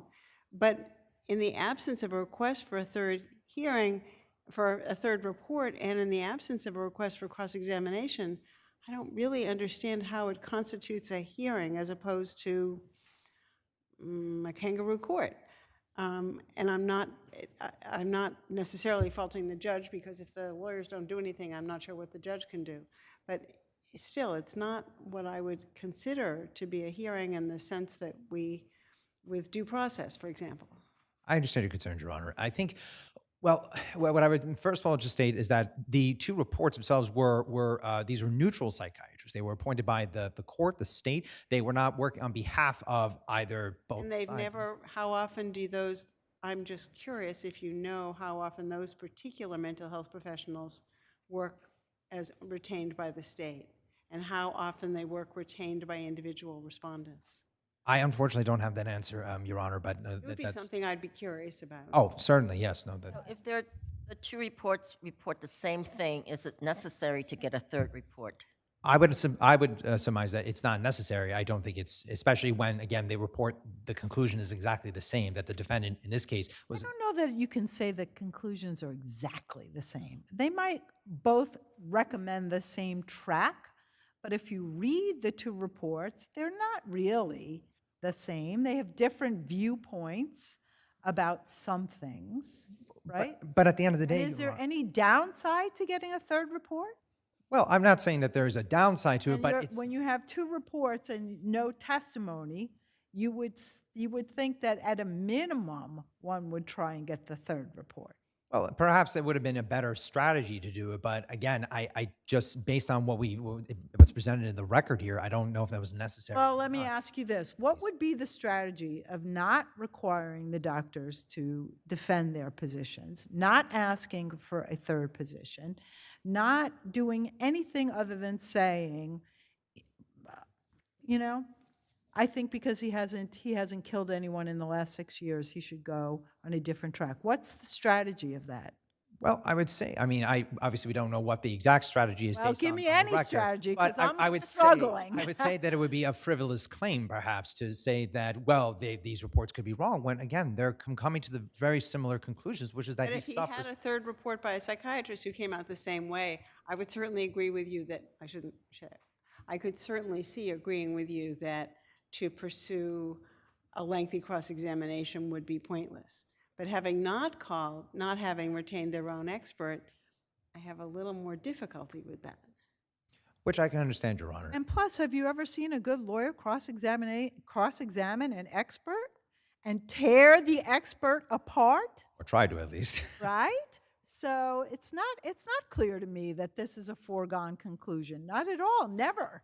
Well, I would also say that even if that were true, and given the fact that there were other retention hearings after the fact, that they all still say that he's Those are still. not in our record, and we I understand. cannot look at those. I We're only looking at this record. Well, it is difficult to say what exactly was based on the fact that we don't really have as a record of as just strategy or whatnot, but I would still surmise that given the facts of the case here and the facts of the conclusions of the psychiatrist's report, I think that the defense counsel would have then had to make frivolous arguments, which he doesn't have to do. Who knows if it was frivolous? He sorry. didn't even try. Would it be frivolous to hire a third expert? Well, not that it would have been frivolous to hire a third expert, but to basically That's, to hire a third expert or to do a cross-examination. Why would any of that be frivolous? or rather we just say that to keep making claims to say that, well, he doesn't suffer from a dangerous. I'm not saying he should have kept making claims. I'm saying he should have presented evidence.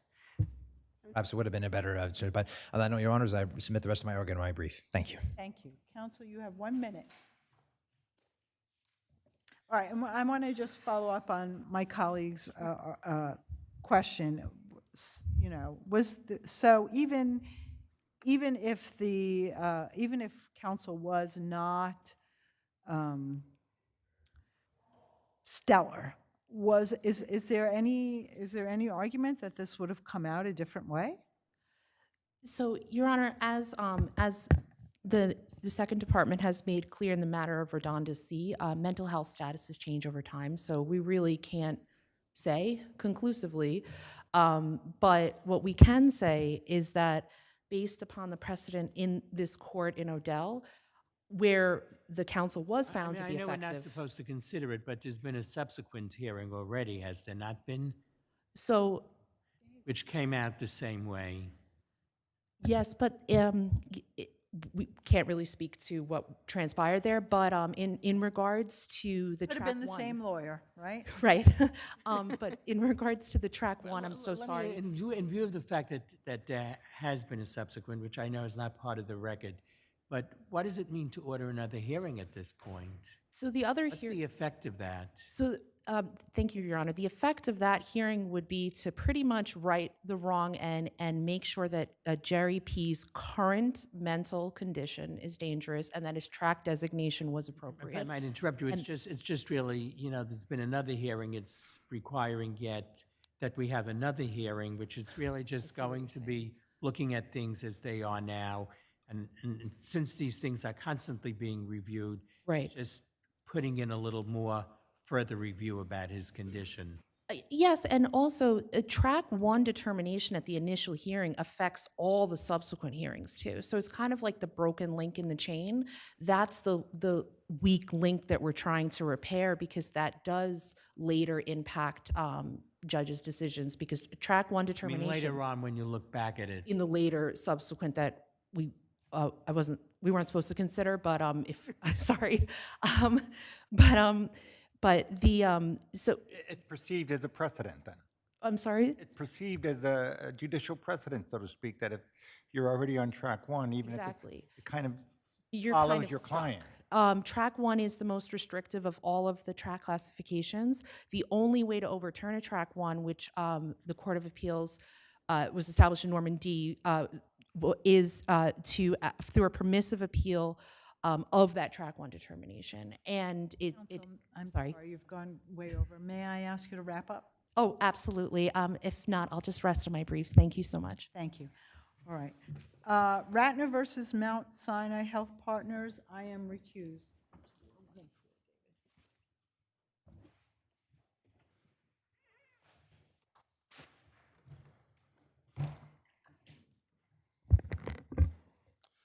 Good afternoon, Your Honors. Boris Peisner from Mandelbaum Ballot on behalf of the appellant. There are three salient facts here which sustain appellant's 4 causes of action against the MSHP IPA. The first is what happened on December 5th, 2018, and that's that the appellant alleges that an individual by the name of Miriam Rodriguez materially misrepresented to Ratner PC. Counsel, your breach of contract claim survives. I don't really understand what the additional claims which were dismissed would have added to your ability to right the wrong that you claim that your client suffered. Well, Perhaps you could address that. There's facts that support those additional claims, and at this stage of the proceeding. Why wouldn't those be relevant in a breach of contract case? Well, for example, the breach of contract doesn't cover the misrepresentations that were made on December 5th. It doesn't cover the promise and the misrepresentations that were made on January 18th. And it doesn't, the contract itself. Why wouldn't those constitute elements of the breach of contract? Well, the breach of contract claim goes to whether or not the IPA credentialed Ratner PC with certain payers. It doesn't go to the misrepresentation that was made on December 5th.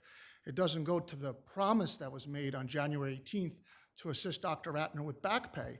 There's no contractual obligation on the IPA to assist her with back pay.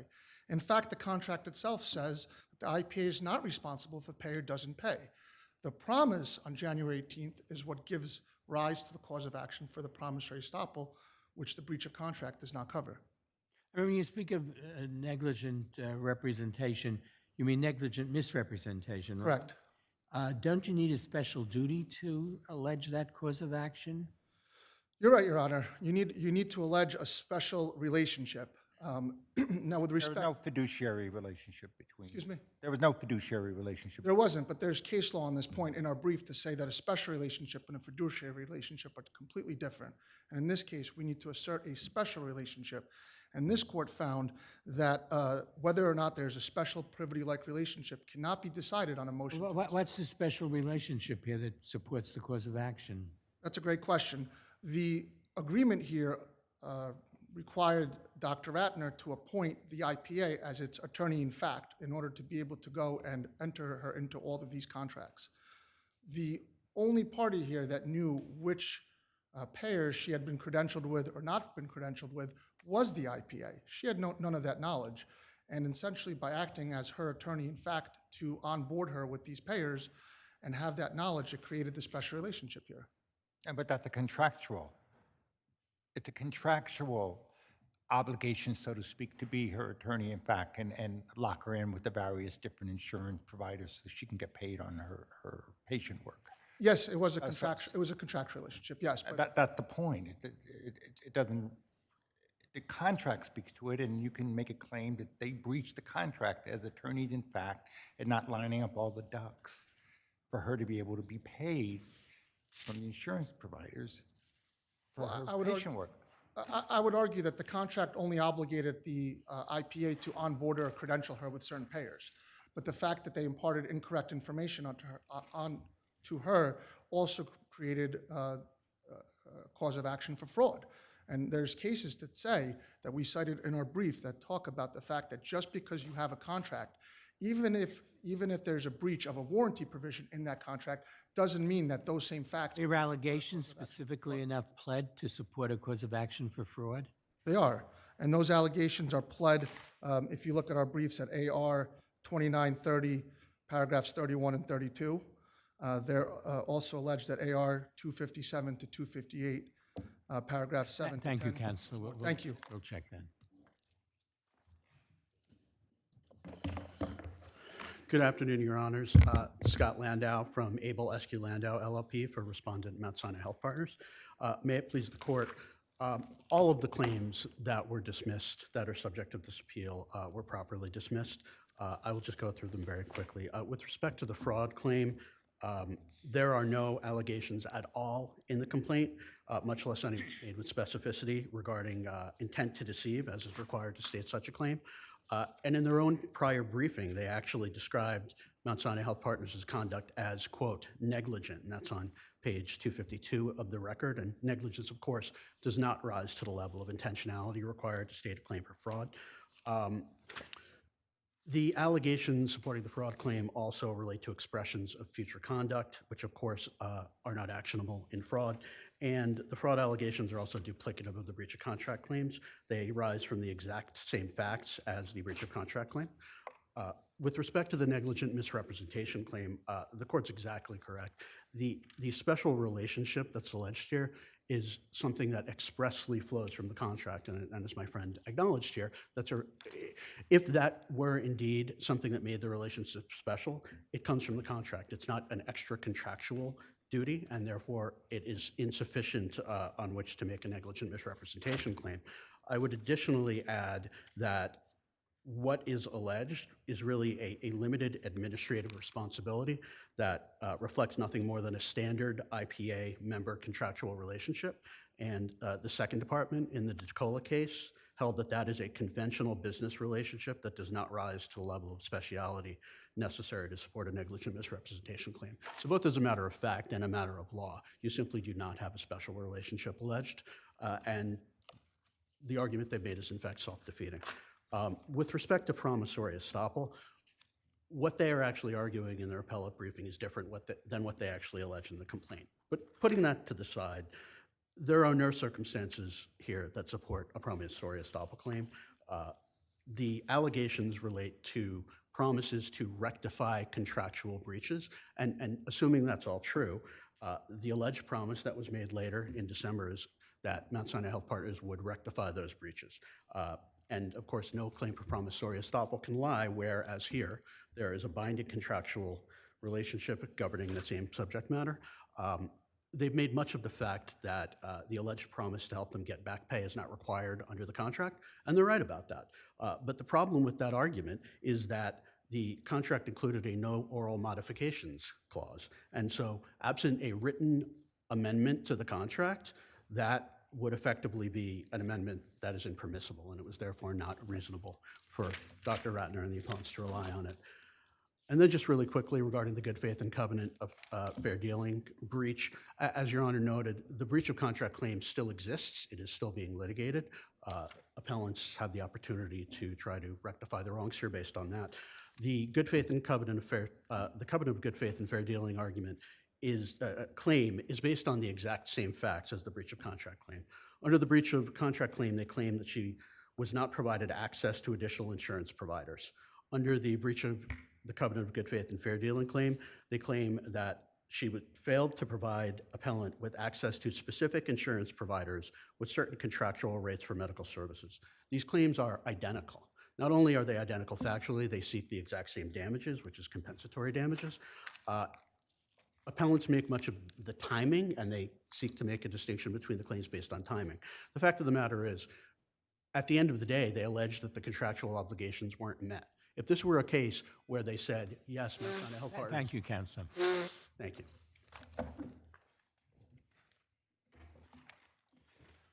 Your Honor, we're here to overturn a decision on a motion to dismiss.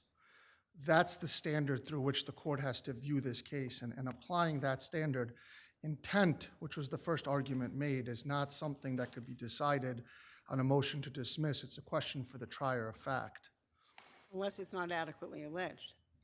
That's correct, but intent is alleged in this. And there is a merger clause here, correct? There is a merger. So that anything orally said, good, bad, or otherwise, subsequent to the signing of the contract,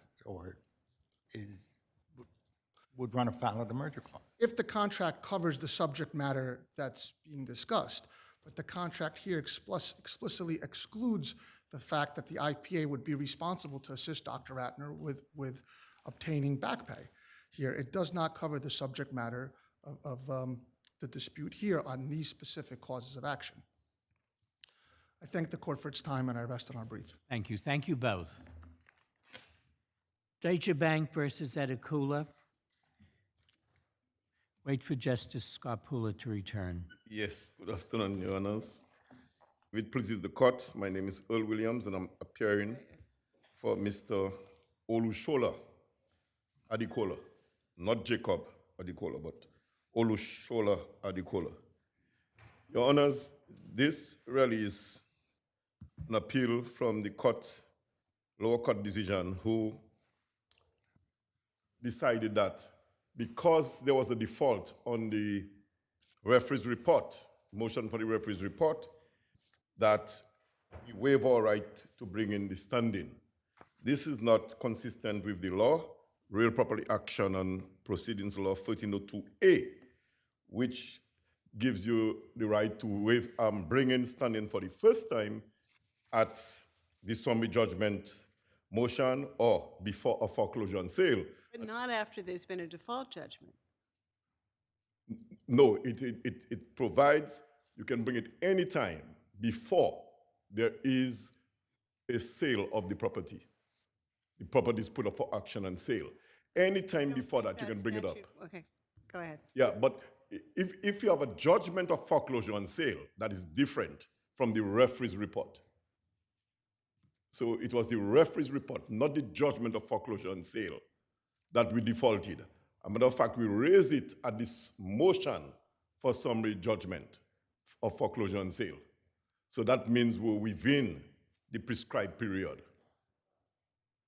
Having said that, Your Honor, if the court accepts that we did not waive the right to bring in this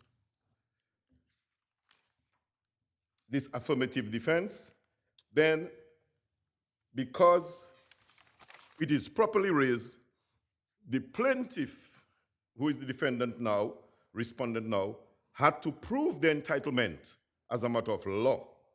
And because we had an assignment by New Century Mortgage, and New Century Mortgage was dissolved on April 2, 2000. Isn't it accurate that your client, Jacob Adola, deeded his interest in the property to defendant Olushola Adekola? No, Jacob Adikola is not my client. He's Olushulu Adikola, that's my client. It was an error. I know small offices like mine. Yeah, but isn't what Judge Gesmer asked you correct? Who's that? But Justice Gesmer asked you is correct that... Yes, everybody, all the other siblings, all of the years, including Jacob, gave my client the interest in the they property. were out of the picture. Yes. No, but my client is in the picture because he's the one that owning the property. Olushulu. I think there was an error in naming who the defendant was, who the appellant was. But the appellant is my client, Olushu Adikola. And he's the one that have all the rights in the property. Okay. It was a Counsel. error. And you know, the last thing I wanted to say too is if you look at 323, the power of attorney in that property, even if they had a right to foreclose, the power of attorney was signed in 2014. And all the predicated notices, including the notice of default, was sent by Ocwen. And Ocwen only had authority for the power of attorney in 2014. So all these predicate notices, including the notice of default, were technically null and void because they were not the mortgagee or the lender or the assignee. They were none of them at the time. Thank you, counsel. People versus Derwin Blanks. Thank you, Your Honor. Good afternoon, Your Honors. Elizabeth Batkin from the Legal Aid Society for Derwin Blanks. Mr. Blanks is serving an 11-year sentence for a crime that did not cause any physical injuries. We're asking for a reduction of his sentence to better reflect this fact, as well as the fact that this was his first arrest in 20 years and his first ever violent offense. I'd also like to talk about who Mr. Blanks is. He's nearly 56.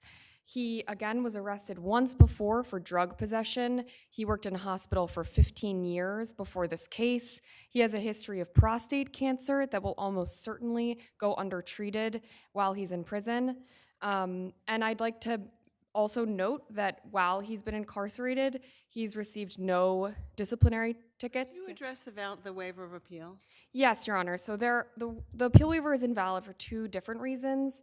One is that the court implied that Mr. Blanks was waiving the right to appellate counsel. Have we ever found, I mean, have we ever found that that argument carried weight? This court has never explicitly found that. No, Your and Honor. we've in fact found quite the opposite, right? My understanding is that this court has never explicitly in a decision ruled that that did not invalidate an appeal waiver. And I But do have think you, you've argued that, and we've basically said many times, and we've basically said that that's not sufficient to vitiate the waiver. So what was the other ground? The other ground is that the court never informed Mr. Blanks in its oral colloquy that without the appeal waiver, he would have had the right to challenge his sentence as excessive. And in fact, the court told Mr. Blanks only that he could have raised on appeal legal or factual errors relating to his conviction or sentence, which created the false impression that those were the only issues that he could have raised on appeal. That it was a divergence from the model waiver of the CJI model waiver of appeal colloquy, which does explicitly advise courts to mention the excessiveness of a sentence as one of the issues that could have been raised. Can I go back to your point? I mean, I appreciate the fact that no one was injured, but I mean, do you appreciate the enormity of what the crime was here? He took gasoline, poured it, and lit it while 3 people were sleeping inside an apartment. Thank God there was a smoke alarm in that apartment. There could have been a conflagration where the entire building could have gone with loss of life. I can't even wrap my head around it. So I'm struggling with your statement. He gets a pass because of that. So I think we can't really say with any certainty how bad it could have been. We don't know how much effort it took to put out the fire. We don't know how much gasoline he used. We don't know how quickly it spread. And given that the damage was limited to charring and smoke stains, it actually seems very possible there would never have been more serious harm. But taking for granted, There's an order of protection issued after he commits this crime. Is that correct? yes, Your Honor, And he violates the order of protection. he does. And if he had been sentenced on the first-degree criminal contempt, which he was charged with, he would have received a very minor prison sentence that we don't think justifies the 11-year sentence.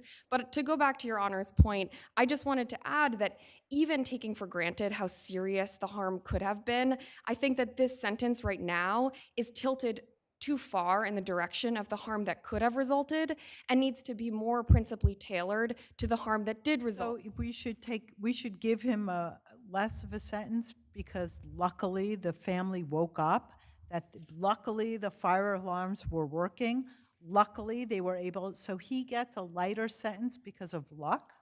Well, first of all, as I I explained, mean, if the fire alarms weren't working, there could 3 people could have died, right? Well, more because of the building. I think we really can't say what would have happened if the fire alarm hadn't gone off, but in any event, I think courts frequently do take into account the actual harm that resulted, luck or not. The court may well have done by giving him a sentence less than half of the maximum available. And more than twice the minimum, Your Honor, but thank you.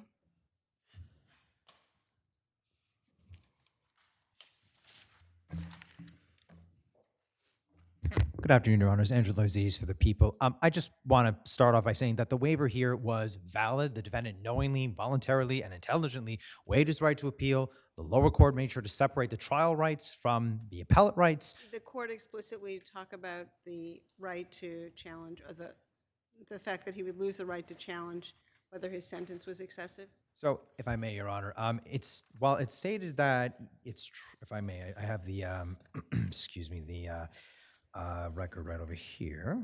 It said specifically that even though they didn't say specifically that keep in mind your right to challenge the length of your sentence survives, it's in the written waiver, which this court and the Court of Appeals has upheld, that is one of the things that survive, that can be challenged on an appeal. So the court never said these are the only things you can bring up. This is in the written waiver, which was, again, the defendant confirmed on the record that he went over it with his attorney. Everything was explained to him. He knew that's not an issue here. And I'd like to just mention too. And he says that she explained the waiver to him. He understood the waiver. He didn't have any issue with the waiver. Correct. He understood what he was giving up. And then the court, even after all of that goes into, and you understand that you waived your right to appeal. There are some rights that you retain, and your lawyer told you about those rights, correct? Yeah, Yes, okay. all that was there. And so I think that it's fair to say the defendant knowingly, voluntarily, and intelligently waived his right to appeal. As to the excessiveness of the sentence, I have to just mention that again, regardless of, well, it could have happened or not, the defendant put not only the victim and the victim's daughter and the daughter's boyfriend in danger, but also the other residents of the apartment It's a building. five-story building. That's correct, Your Honor. Yes. I mean, this is, yes. I'm sorry, maybe I missed something. One of the things your friend raised was his age, the lack of treatment, that he had prostate cancer.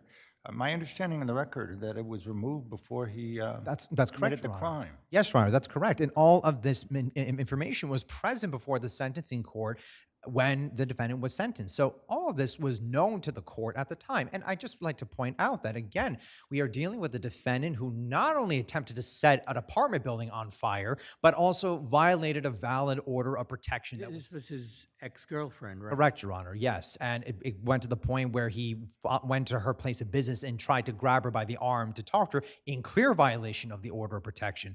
And was... And if I'm recalling correctly, the violation of the order of protection wasn't like just one thing happened. It was a series of events. Correct. Correct, Your Honor. Went into that violation. Yes, Your Honor. He repeatedly tried to contact her over the phone, and even though he was told not to do that, he still went ahead and did it anyway, multiple times. And those two indictments were consolidated, and he took the people's recommendation to plead guilty to the top charge of attempted second-degree murder. And you had video evidence supporting the charges, too. Yes, Your Honor. Yes, the video of surveillance which captured him going to the local gas station in his truck, getting a container, walking into the apartment building with a black, with a container inside of a black garbage bag, and then coming out of the apartment building after the fire had been set and going to his truck and driving off. So this is a very strong case here, Your Honors. And the fact that he got not only he was sentenced, he took the plea deal, but he was given the lower half of the sentencing range, I think goes to show this was a more than an eminently fair sentence, and that it was not excessive. And unless Your Honors have any further questions, I submit the rest of my argument on my brief. Thank you, Counsel. Thank you, Your Honors. Counsel, you have a minute. Thank you, Your Honor. Briefly on the... What do you think that, what are you seeking? What kind of reduction are you seeking? He got less than half the maximum. Yeah, we would seek a reduction really of any amount. At this point, Mr. Blanks will be 60 years old when he's released. So even a reduction of 1 year or 2 years, we think would be very beneficial to Mr. Blanks in allowing him to get his feet on the ground while he's still healthy and young enough to do so. Briefly, as to the cancer, I think the concern is really that the prison setting is not the right setting in which to monitor the potential return of his cancer.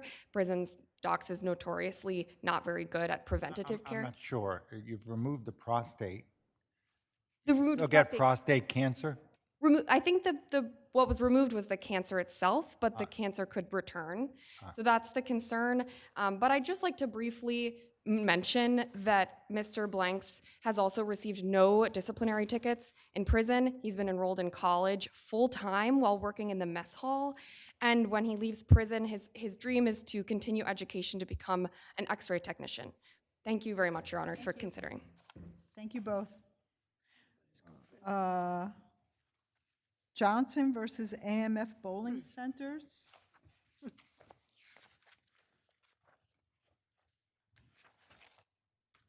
Some cases I have less than. Good afternoon, or should I say good evening? Good afternoon. We're just at still afternoon, I'm going to say. Great. May it please the court, I'm Scott Gilman, and I'm here for the plaintiff appellant on this matter. We're arguing to this court that the court below acted improvidently by granting summary judgment to the defendants, and we're asking that this court overturn that summary judgment.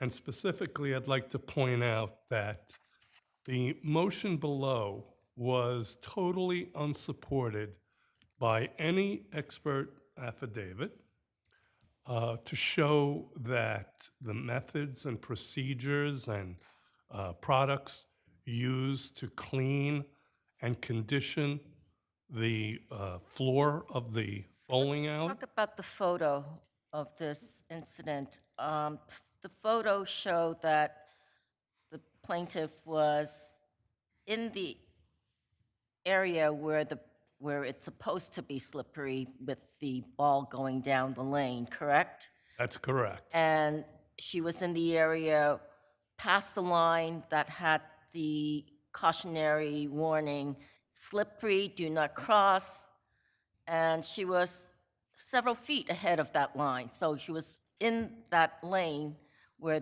the balls get rolled down on. That's absolutely correct, but she also testified and submitted an affidavit in opposition to the motion, and she was asked this more than once, where she was when she slipped.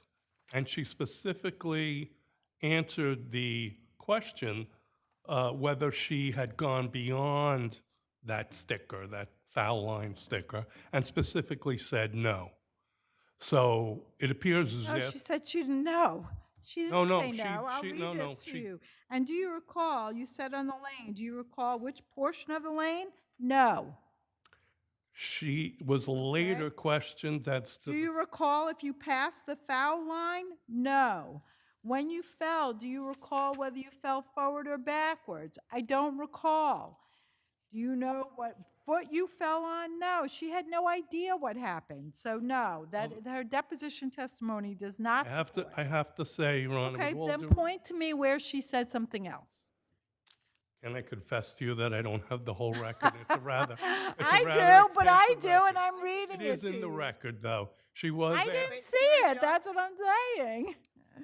She was deposed on 2 separate occasions, and she was specifically asked, "Were you behind the line where the arrows were?" And she specifically said yes.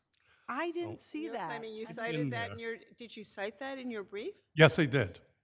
Yes, I did. I referred to it. And let me also point out that she was a non-bowler.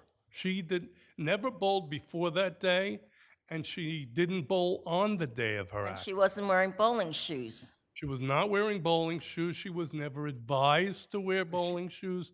She never received any warnings or instructions that she should wear bowling shoes. And it's not clear, because we don't have any expert affidavits. Did she testify that she was bowling? I think it was a kid's bowling party, right? A bowling So party. unless you go up and say, I'm bowling, no one's going to tell you not to bowl, right? Well, specifically, Who would tell you not to bowl?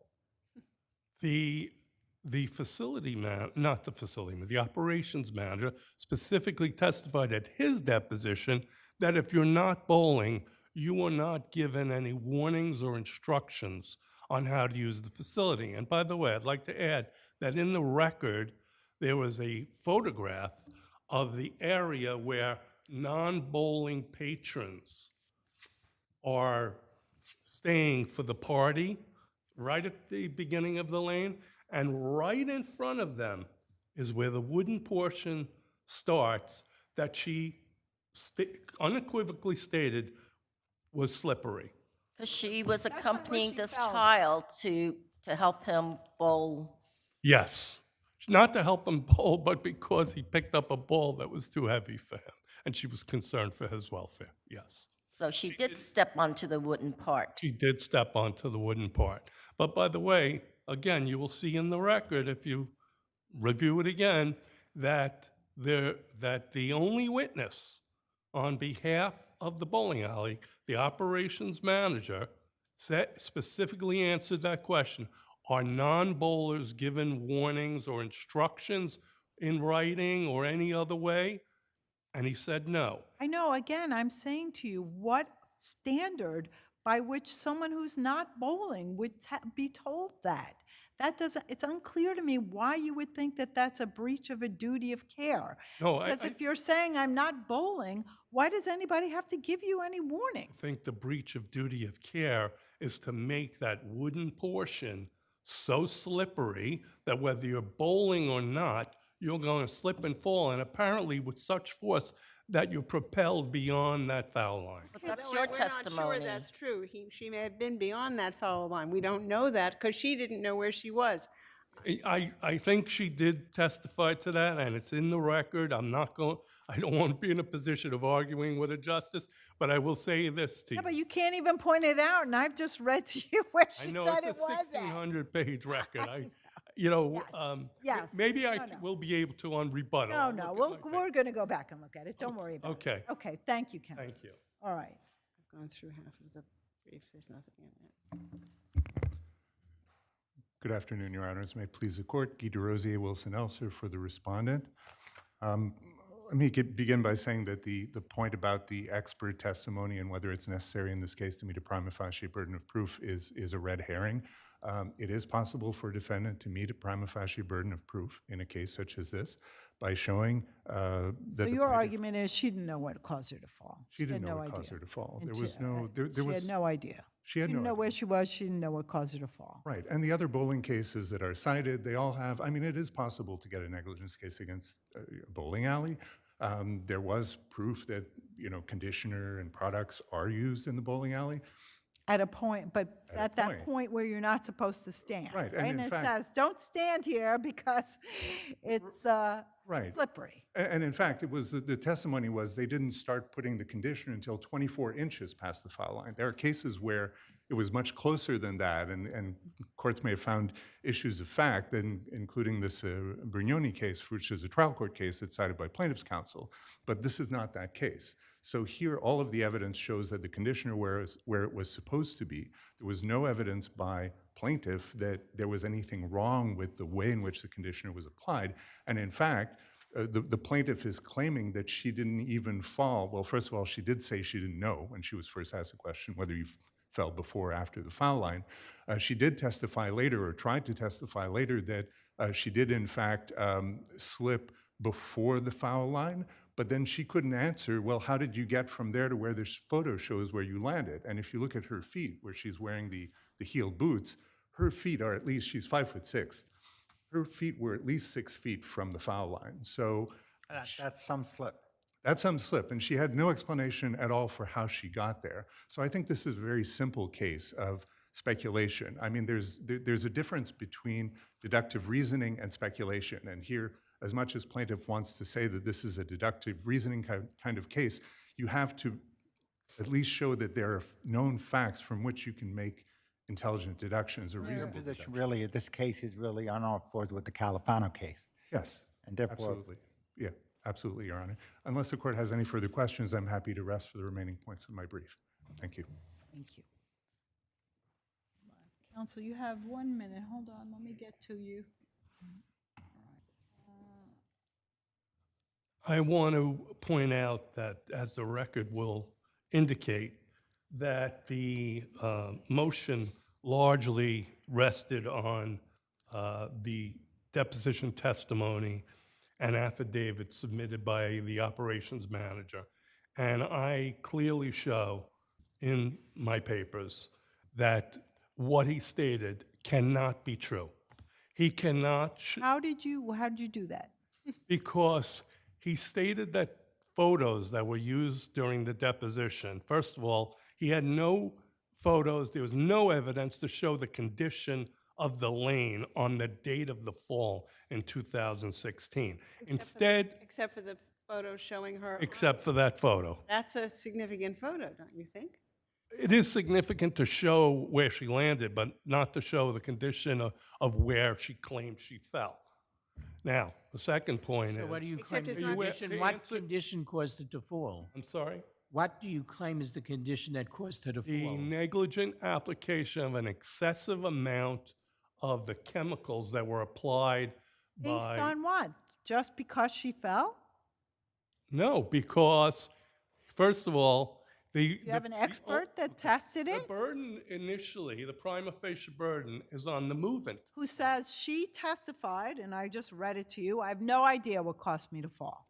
And then you've got to raise an issue of fact. So you're saying, no, there was a lot of excess oily condition.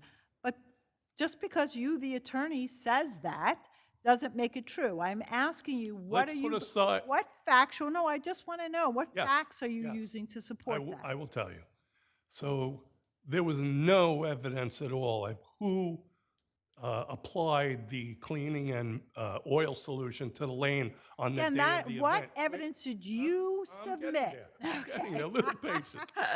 I know it's the I'm end waiting, of the day. I'm but- waiting. I'm a little impatient. You're the last case. Okay. So Mr. Cardenas, the one who had that role, who did not testify exactly when the last time before she bowled, stated that he filled the lane clean machine with this oil at a lane and then dragged the machine from lane to lane. And that is almost exactly like the Caps case, I hope I'm pronouncing that correct, Caps, that I cite in my papers. And that Is there any evidence in the record that that stuff dripped? I don't have evidence Okay. to show that. All right. Thank you very much. Thank counsel. you. Thank you both.